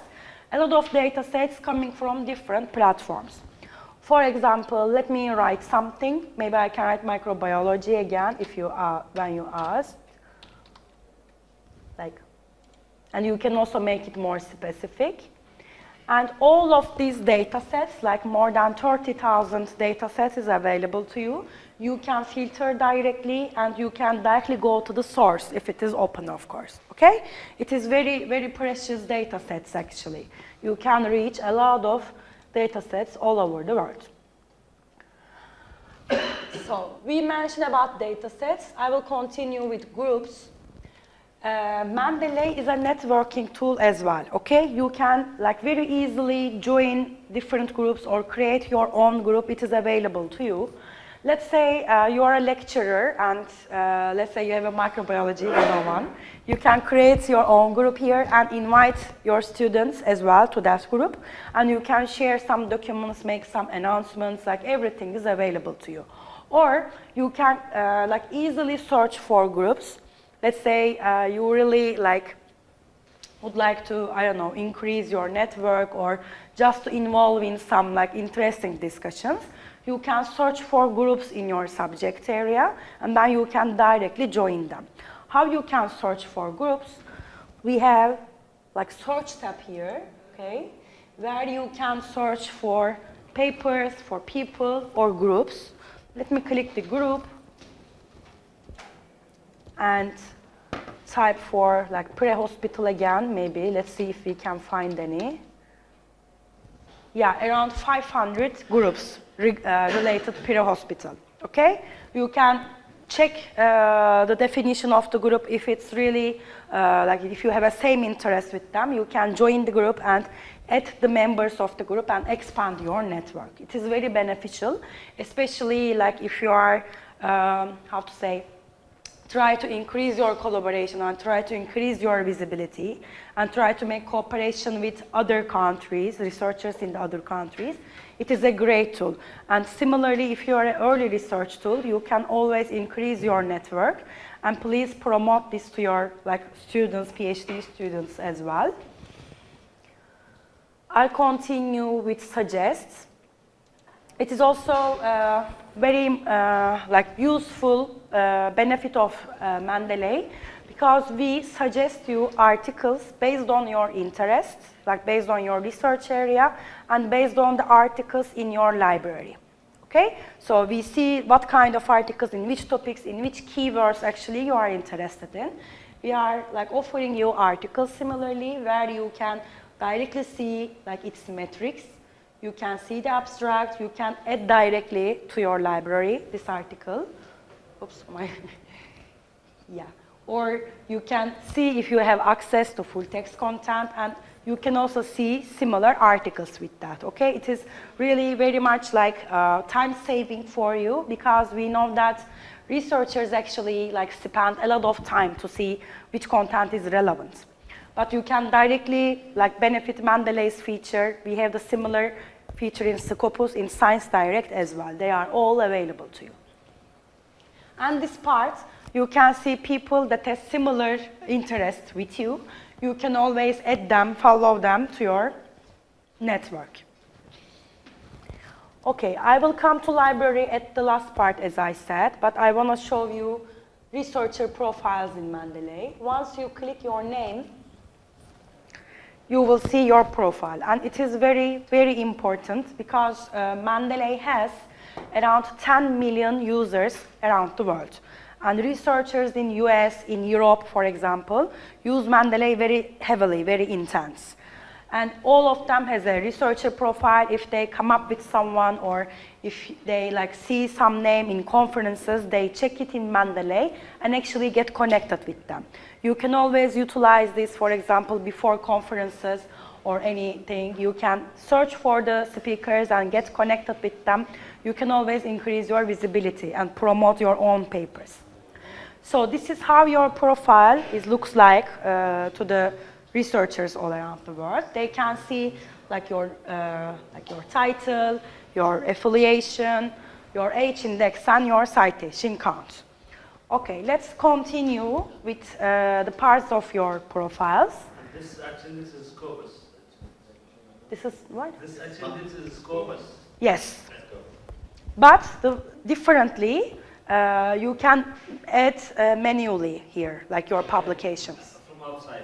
Yes. If it is not in Scopus, you can add, I have one more publication, and you can edit there. I will show. You can see here your editorships, if any. You can see your recent publications, but before that, let me come to the end and explain you this one. In your profile, you can attach your Scopus ID or your org ID. If you do that at first place, you don't need to manually fill all of the things. All information will be exported automatically, okay? So this is the beginning. Let me continue with here. You can see all of your publications. Of course, these are sourced by Scopus, but you can always add your own publications if they are indexed somewhere else, they are not in Scopus, all right? You can see the author's name, and you can click their name directly and see their profile. You can see its own metrics, this article has 30 readers, 3 citations. I will come to stats in a couple of minutes. It's a very good feature there. You can add your research interest, and we strongly suggest to add it, because Mendeley offers you articles based on your research interest and offers you people based on your research interests. And it is very important, for example, in the search part, I can type, for example, surgical oncology, okay? Or it can be much more specific thing, and I can directly come up with David's profile, and we can produce new collaboration, for example. You can type some information about yourself, basically your resume, okay? You can see your groups here. You can add your professional experience or education. Here you will see all of your co-authors that you have been collaborating so far. You can follow them. as well, okay? This is your profile, how your profile is seen to other people, like how your profile is seen publicly. Now I will continue with the extra features which only you can see. We have different tabs here, as you see. Once you click impact, you will be able to evaluate all of your research performance at one place, okay? You don't need to go to several platforms. You can just use Mendeley to see your impact, to measure your research impact. Here, you can see your media mentions, your H-index, of course powered by Scopus, your citations, again powered by Scopus, your readers, and your views. All right, and your views are coming from Science Direct, of course. Once you scroll down, you will see your performance on a monthly or yearly basis, like your view and citation count, and that can give you an insight as well. For example, your views can be very high, but in terms of citation, it will be very low, so that you can think, people actually view my article, but they don't make any citation, so that you can think the reasons, and it will be a good insight for you for your next work. Again, once you scroll down, you will see all of your mentions in the media together with the exact news. For example, this is an article about one of your publications, and it is from Nigeria, and this is from UK, for example. Once you click view article, like this, you will exactly see the full text content about it. This is, for example, newsprobank.com, something like this. You can see directly, okay? So this is how you can measure your impact. There is also another feature, and this is a relatively new feature, and this is one of my favorites. It's a very good feature. Once you click your publications, here you will be able to evaluate all of your articles one by one in a detailed basis, and it will give you a lot of great feedback and useful insight, actually. These are all of your publications. As I said, you can get all of them through Scopus or OrgID, and you can always make manual entry here, okay? Let me click the statistics of this article. Firstly, you will see, of course, its full name, its journal, which volume, which issue, etc. You can see all of the authors, co-authors, and you can click their name and check their profile as well. You can see how many citations it has, its view and reader count. When you scroll down, you will get more information. Of course, it's citation and view trends. Again, you can use it for getting some insights, but here, you will see people who read this are also reading. So this is a very good insight for you, because these people already read your article, okay? And we give you the other articles they are reading. And this will also give you a chance for future collaborations maybe, because you know that you are somehow similar, and you can check more to see you are really related with each other, and you can easily get connected with these authors. One more good feature here, you can see all of your readers, okay, in which country your readers are, and I think it's a very amazing output for you, very amazing insight. And I have one article, and I can see that most of the users are from United States, followed by United Kingdom, so you know actually your target, okay? This is actually very expected, because United States is the first one in terms of usage, but still it gives you an idea, because you see other countries as well. When you scroll down, you will see the movement of your article. In Mendeley, this publication was added to 40 different libraries. 40 times people added this article to their library, and either readership or group sharing. Okay, of course, in group sharing, it is not full text, because otherwise it is against copyright, only abstract and citation. And lastly, it's also a great feature, I believe. You will see your readers by discipline, and you will see how you can affect interdisciplinary people as well, okay? It is not only medicine, but you can also see business people from like business and management also reading your article, and it's also a great thing for you because it will affect your visibility directly. And lastly, you will see your readers by academic status. They are professors or students, etc. So all of them actually gives you an insight, okay? All right, I'll go back and continue with the last tab, like the network. This is actually very expected. You will see like your co-authors, your following and followers. It's actually always recommended by us through our workshops. Please try to expand your network as much as you can, okay? It is very important. You can directly come here, like check your co-author's profile and see their co-authors maybe or their following people and add them. It's really important to do such things. So these are the extra features of Mendeley, okay? I'm not mentioning any of the reference management feature till now. These are all extra features and they are all free and they are all available to you to increase your visibility, like improve your outputs, etc. Now I will continue with the library, like reference management function.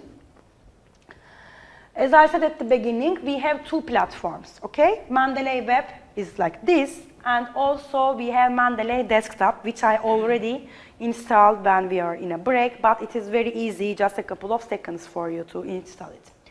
Once you click library, we always like gives you some tips through different pop-ups, so it is very easy to use. You don't come up with very hard times when using Mendeley. Let me begin with the ways like how you can constitute your library, okay? It is really important to have one because once you write your paper, you can directly select the articles and make the references very easily, just only a couple of seconds. You don't need to spend a lot of time on it. How you can constitute your library? There are several ways, and by the way, you can add anything you want because it is your own personal library. No one can see it, actually.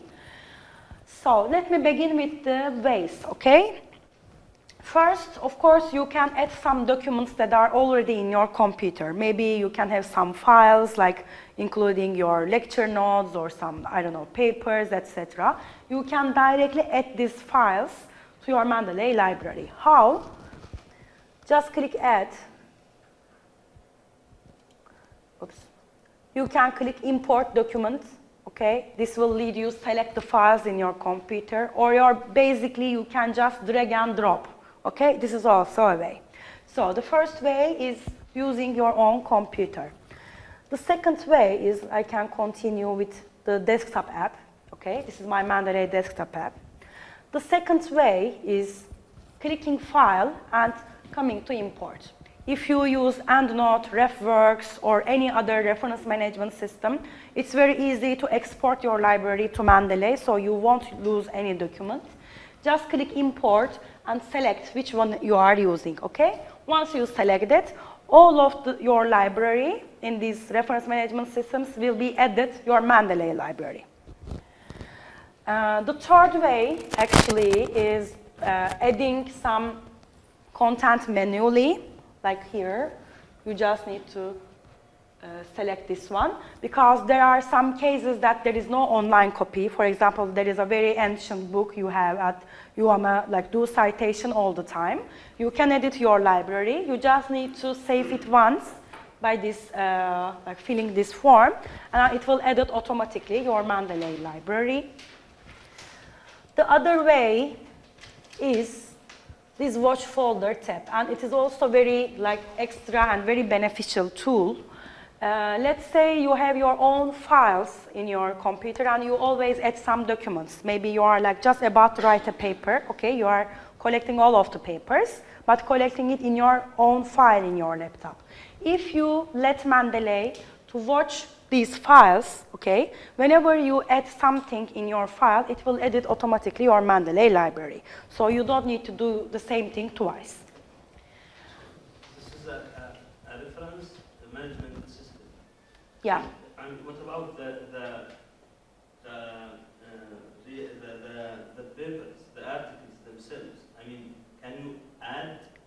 Yeah. Yes, I will come to that. You can add. If full text is available, it takes full text automatically. Okay? And doesn't extract the citation thing from it? It gets references only. References and abstract. Yeah. All right? So the other way is, of course, using Scopus and Science Direct. I will give one example for each. Let me go to Scopus first. And make the document search, okay? I'm just clicking this. You can either make a very specific search. You can click all, okay? And you can click here and select Mendeley, okay? It will add it automatically. And all the time, if full text is available, Mendeley get full text as well. For example, this can be a Science Direct article or Springer article that you have subscription. It will take full text as well. Without you searching for it, you're gonna take it automatically. Yeah. For example, let me click this one, all right? I click export to Mendeley.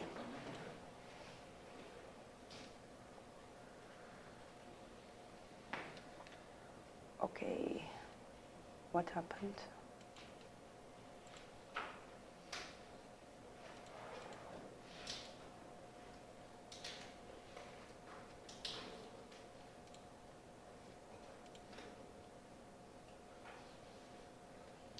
Yeah, because I already logged into Mendeley, that is why I'm seeing you. But if you didn't log in, for example, you'll see a pop-up here. And here you can edit directly, and there is always a tab that download if full text is available, okay? So it is default. If you have access to it, if you have access full text, it's receive the full text as well. So this is how you can export documents through Scopus. You can also export it through Science Direct.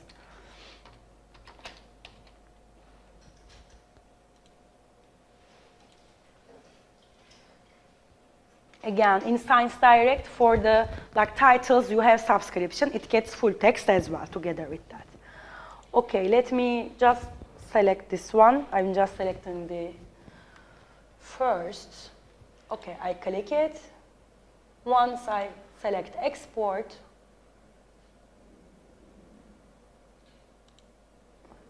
I click save to Mendeley. And yeah, this is actually what I mentioned about the pop-up. Good that we have it. You see this pop-up here, okay? See, download PDF is available. So it is already selected, so default, and it is added automatically. Once you click save, you can add it to your Mendeley library. And there is also such cases, I would come to that, but just I wanna mention here. You can, of course, have your own folders in Mendeley to classify your library. If you wanna add this article, for example, to a specific folder, you see choose folders here. You can just select, and, for example, this folder. Once you click save, it will add your folder automatically. And the last way about constituting your library is Mendeley Web Importer. Okay, of course, it is not only Scopus and Science Direct. You can read some things online, either in Google Scholar or PubMed, whatever. You can always export this information as well. You just need to install one plugin, and it is only a couple of seconds. It's located in Tools, all right, and click Install Web Importer, or you can directly type it in Google, like Mendeley Web Importer, and Google it and download it. Here you need to select the browser you use. I select Google.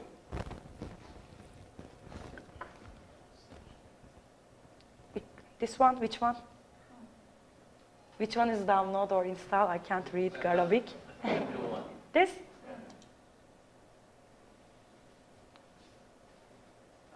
No, not this.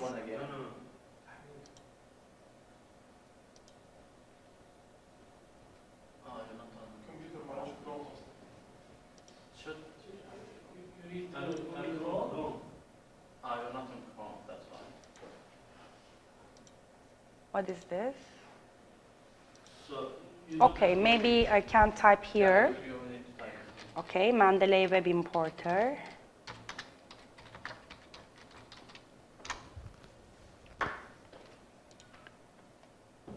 Yeah, and install the Chrome browser version. It's just a couple of seconds, and I click Add the Chrome, add the extension.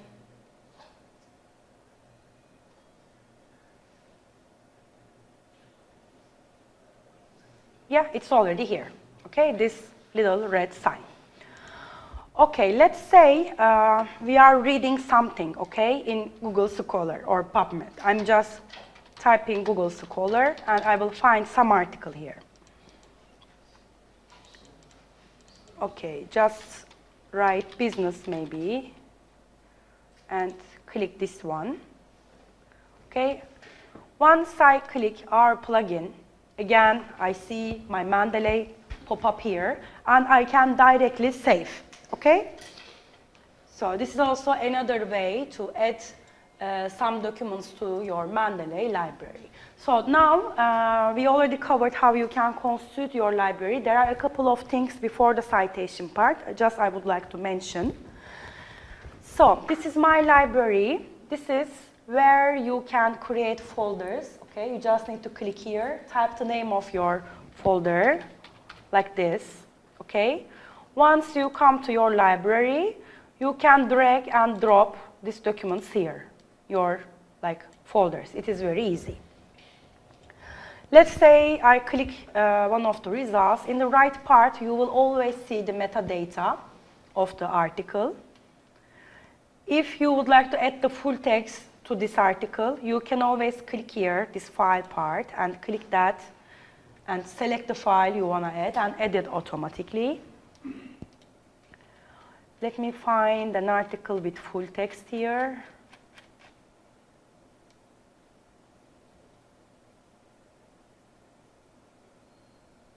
Okay, this one maybe. Okay, in these workshops, I add a lot of content in it, so it's very huge. Oops. Okay, let me reopen it.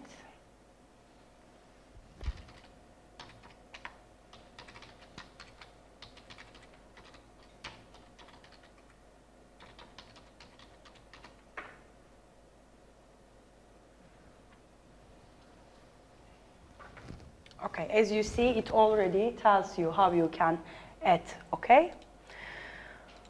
All right, I guess there is no PDF version here.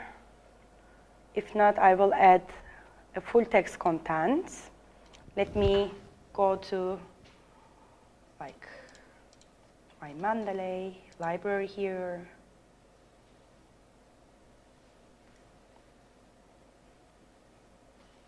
Okay, this is also my Mendeley library, but in the web version.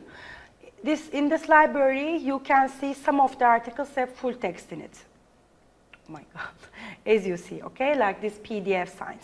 Once you click one of the PDFs, it will give you Mendeley's own PDF viewer. This is the extra feature of Mendeley, and we always promote our users to read articles online, either in Science Direct and Mendeley, because we offer you some extra features. Okay, you are reading this article, let's say, and you need to take a note. You think it's very important thing come to your mind, and you need to take a note. You can always come here and select comment box, and come here and type your comment. Okay, this will save automatically that way. Whenever you reopen your document, you will see your comment. And similarly, let's say you are reading something important, but you need to highlight it. You need to see it at first place. You can select highlight tab and highlight these parts you wanna. Yeah, I made it very long, but you got the idea. It is highlighted, so whenever you reopen it, you can see it. You can utilize this feature with your co-authors. Let's assume that you have a group with your co-authors, okay, and you share some articles with each other, like which one we should use references, or maybe this idea is interesting. Maybe you can directly share this and say, show them your like highlighted part, then this idea is interesting, and the other co-author make the comment in the same file as well. So it's very time saving for co-authors. So you are adding these basically on your PDF version that you have on your device, right? On your computer. Yeah. What if the other guy has the same article downloaded in his library? I mean, will there be... No, it's your own library. They won't complicate it with each other. Yeah, if you share it, for example, if you share the specific article, you can take notes together, but it doesn't affect the like original article, okay? So this is Mendeley PDF viewer. Now I will continue with the like, okay, one more feature before citations. Here we have literature search tab, as you see. And this will allow you make searches with all Mendeley users library all around the world, like around 10 million library. And it's very precious because maybe there are some like content that are not online, not available online, etc. You can always get more content. You just need to type some keyword here. Let me type energy, as we talked before. These are all of the results, and you can add all of them to your library directly, like this. I know you have some questions, but you're not getting the full text. This is the most important thing. You only get references and abstract, which is available to anyone. And there are some cases that maybe you want some article only for your library, like you don't want people find it. There is also an option to that. You can come to your library. Let's say it is this article, okay? You want this only in your library. You don't want someone to find it. You just need to come to metadata. At the end, we have unpublished work tab, okay? You just need to, okay, I didn't think it. That is why we have these features. Once you click it, okay, unpublished work from Mendeley catalog, this article will be only in your library right now. No one can find it when they make any search, right? So let me continue with citation part, like how you can cite documents. In order to make a citation, first, of course, you need to install the Word plugin. But the important thing is they are not working at the same time with EndNote, so you need to choose one, okay? Mendeley and EndNote doesn't work at the same time. Again, you need to come to Tools and click Install MS Word plugin. You just need to click it, and it will edit. Now, I'll open a Word document.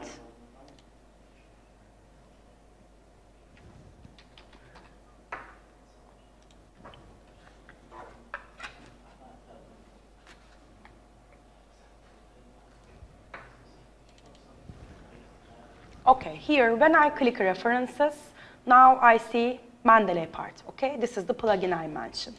So how you can do references, it is Arabic, I guess. Let me change it in English. Yeah. Let's say you are, no, not again.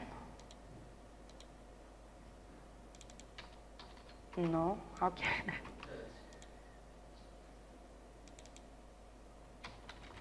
No. Alt shift, all right.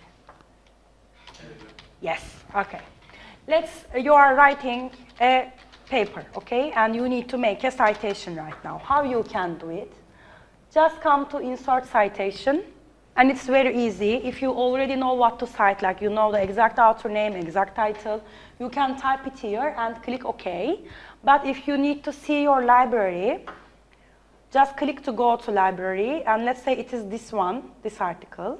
Once you click cite, it is added automatically.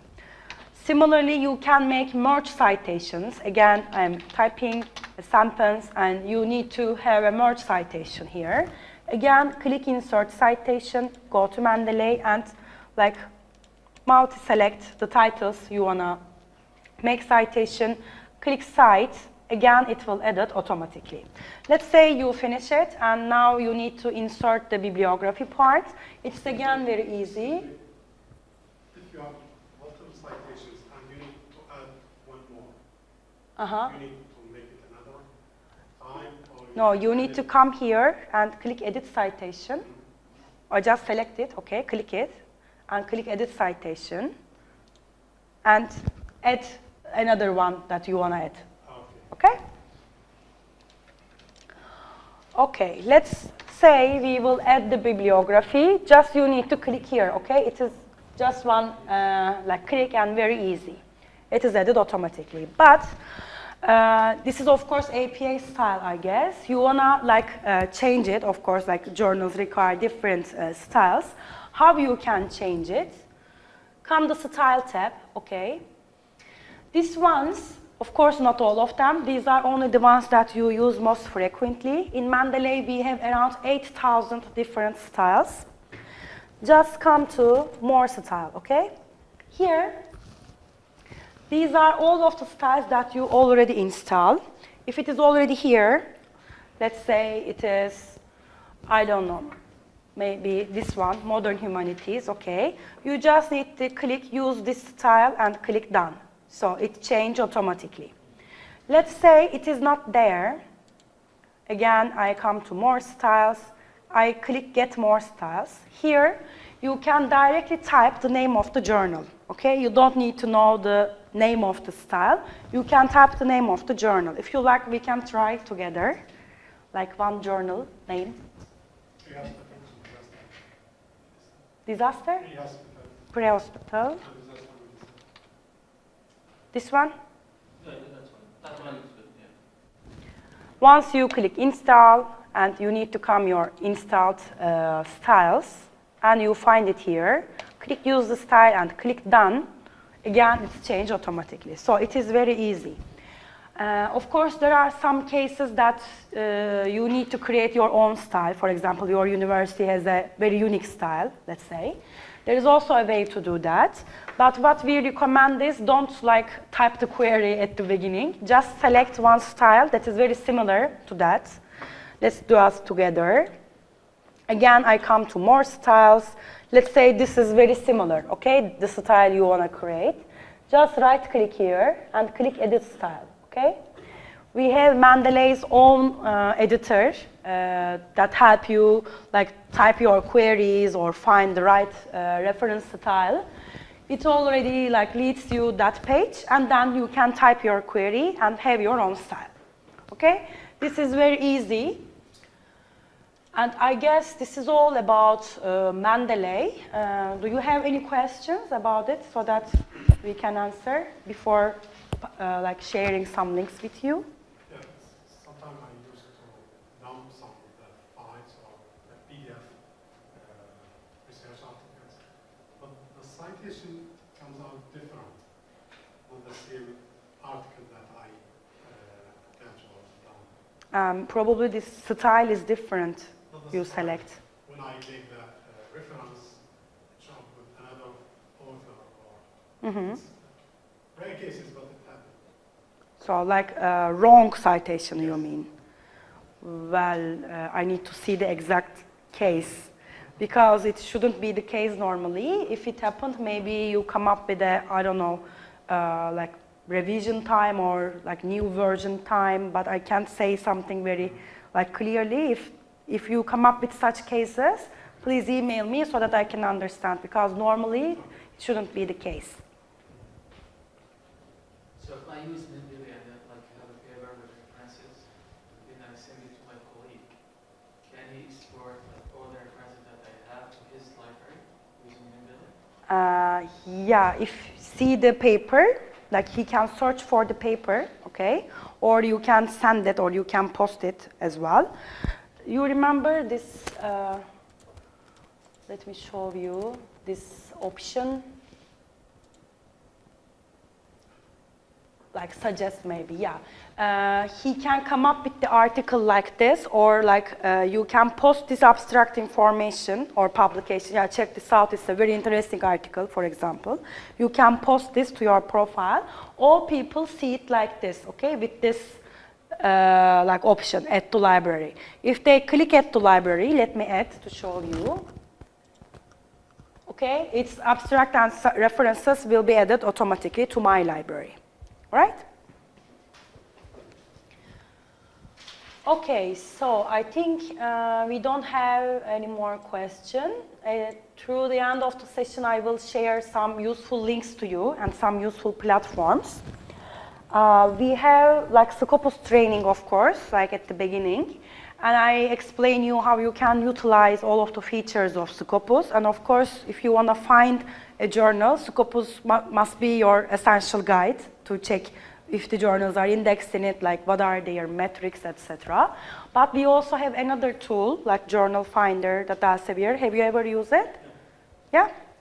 Okay, for those who doesn't know, this is the free service of Elsevier, like journalfinder.elsevier.com. Maybe it will see. No. Okay, let me type it and show you the real version. Like Journal Finder. So this is the one that helps you find the best match for the Yes, exactly. Because this is actually not the same as Scopus, because you can use Scopus even when you didn't finish your paper, for example. Even if you have an idea, you can use Scopus to find journals. But if you finish your paper and you want to see which journal is actually best match, because we know that poor match is like very common reason for rejection, like 40% of submissions in Elsevier, for example, rejected just because of the poor match. So this tool is basically to minimize this kind of things. But your paper is ready, of course. You need to type the title of your paper, the abstract. You need to choose the subject area. If you want to publish only open access journals, for example, you can select it. Once you click Find Journal, it will give you all Science Direct journals that has matched with your paper. But it doesn't necessarily mean that this journal will accept your paper, okay? This is not not the case. What we suggest is that if you have the list of journals, just go their website one by one and check all of the requirements, okay? There's also a very similar one for Australia. Yeah, it may be, yeah. Now this will take you to the next slide. Of course, once you get the list of the journals, again, it doesn't mean that your paper will be accepted right away. All of the journals have guide for authors. This is for example, a Science Direct journal appetite and its web page. And you can directly see guide for authors here. Before submitting a paper, check it very carefully, because as you know here, all aim and scope, all requirements, some specific requirements are stated, and checking it carefully will increase your chances of acceptance for sure. The second part is about Mendeley, and it is really important to use reference management system during your work, during your research. And I also shared some extra benefits of Mendeley. You can always increase your network and get in touch with opinion leaders. All of them is available to you. This is a very useful platform for researchers. Have you ever heard that, Researcher Academy? No? This is a relatively new platform. It was Publishing Campus before, but we released it as Researcher Academy, and we are investing this a lot. A lot of our publishers, editors from Lancet, from Cell, for example, they are making webinars there, and there are a lot of e-learning resources as well, together with a lot of modules. Once you complete these modules, you will get your personalized certificate automatically, and it's a free platform. And please also promote this to your PhD students, because it will be very useful to them. I just want to show you, it is its modules basically, and you can use the same credentials here when, like you use in Scopus.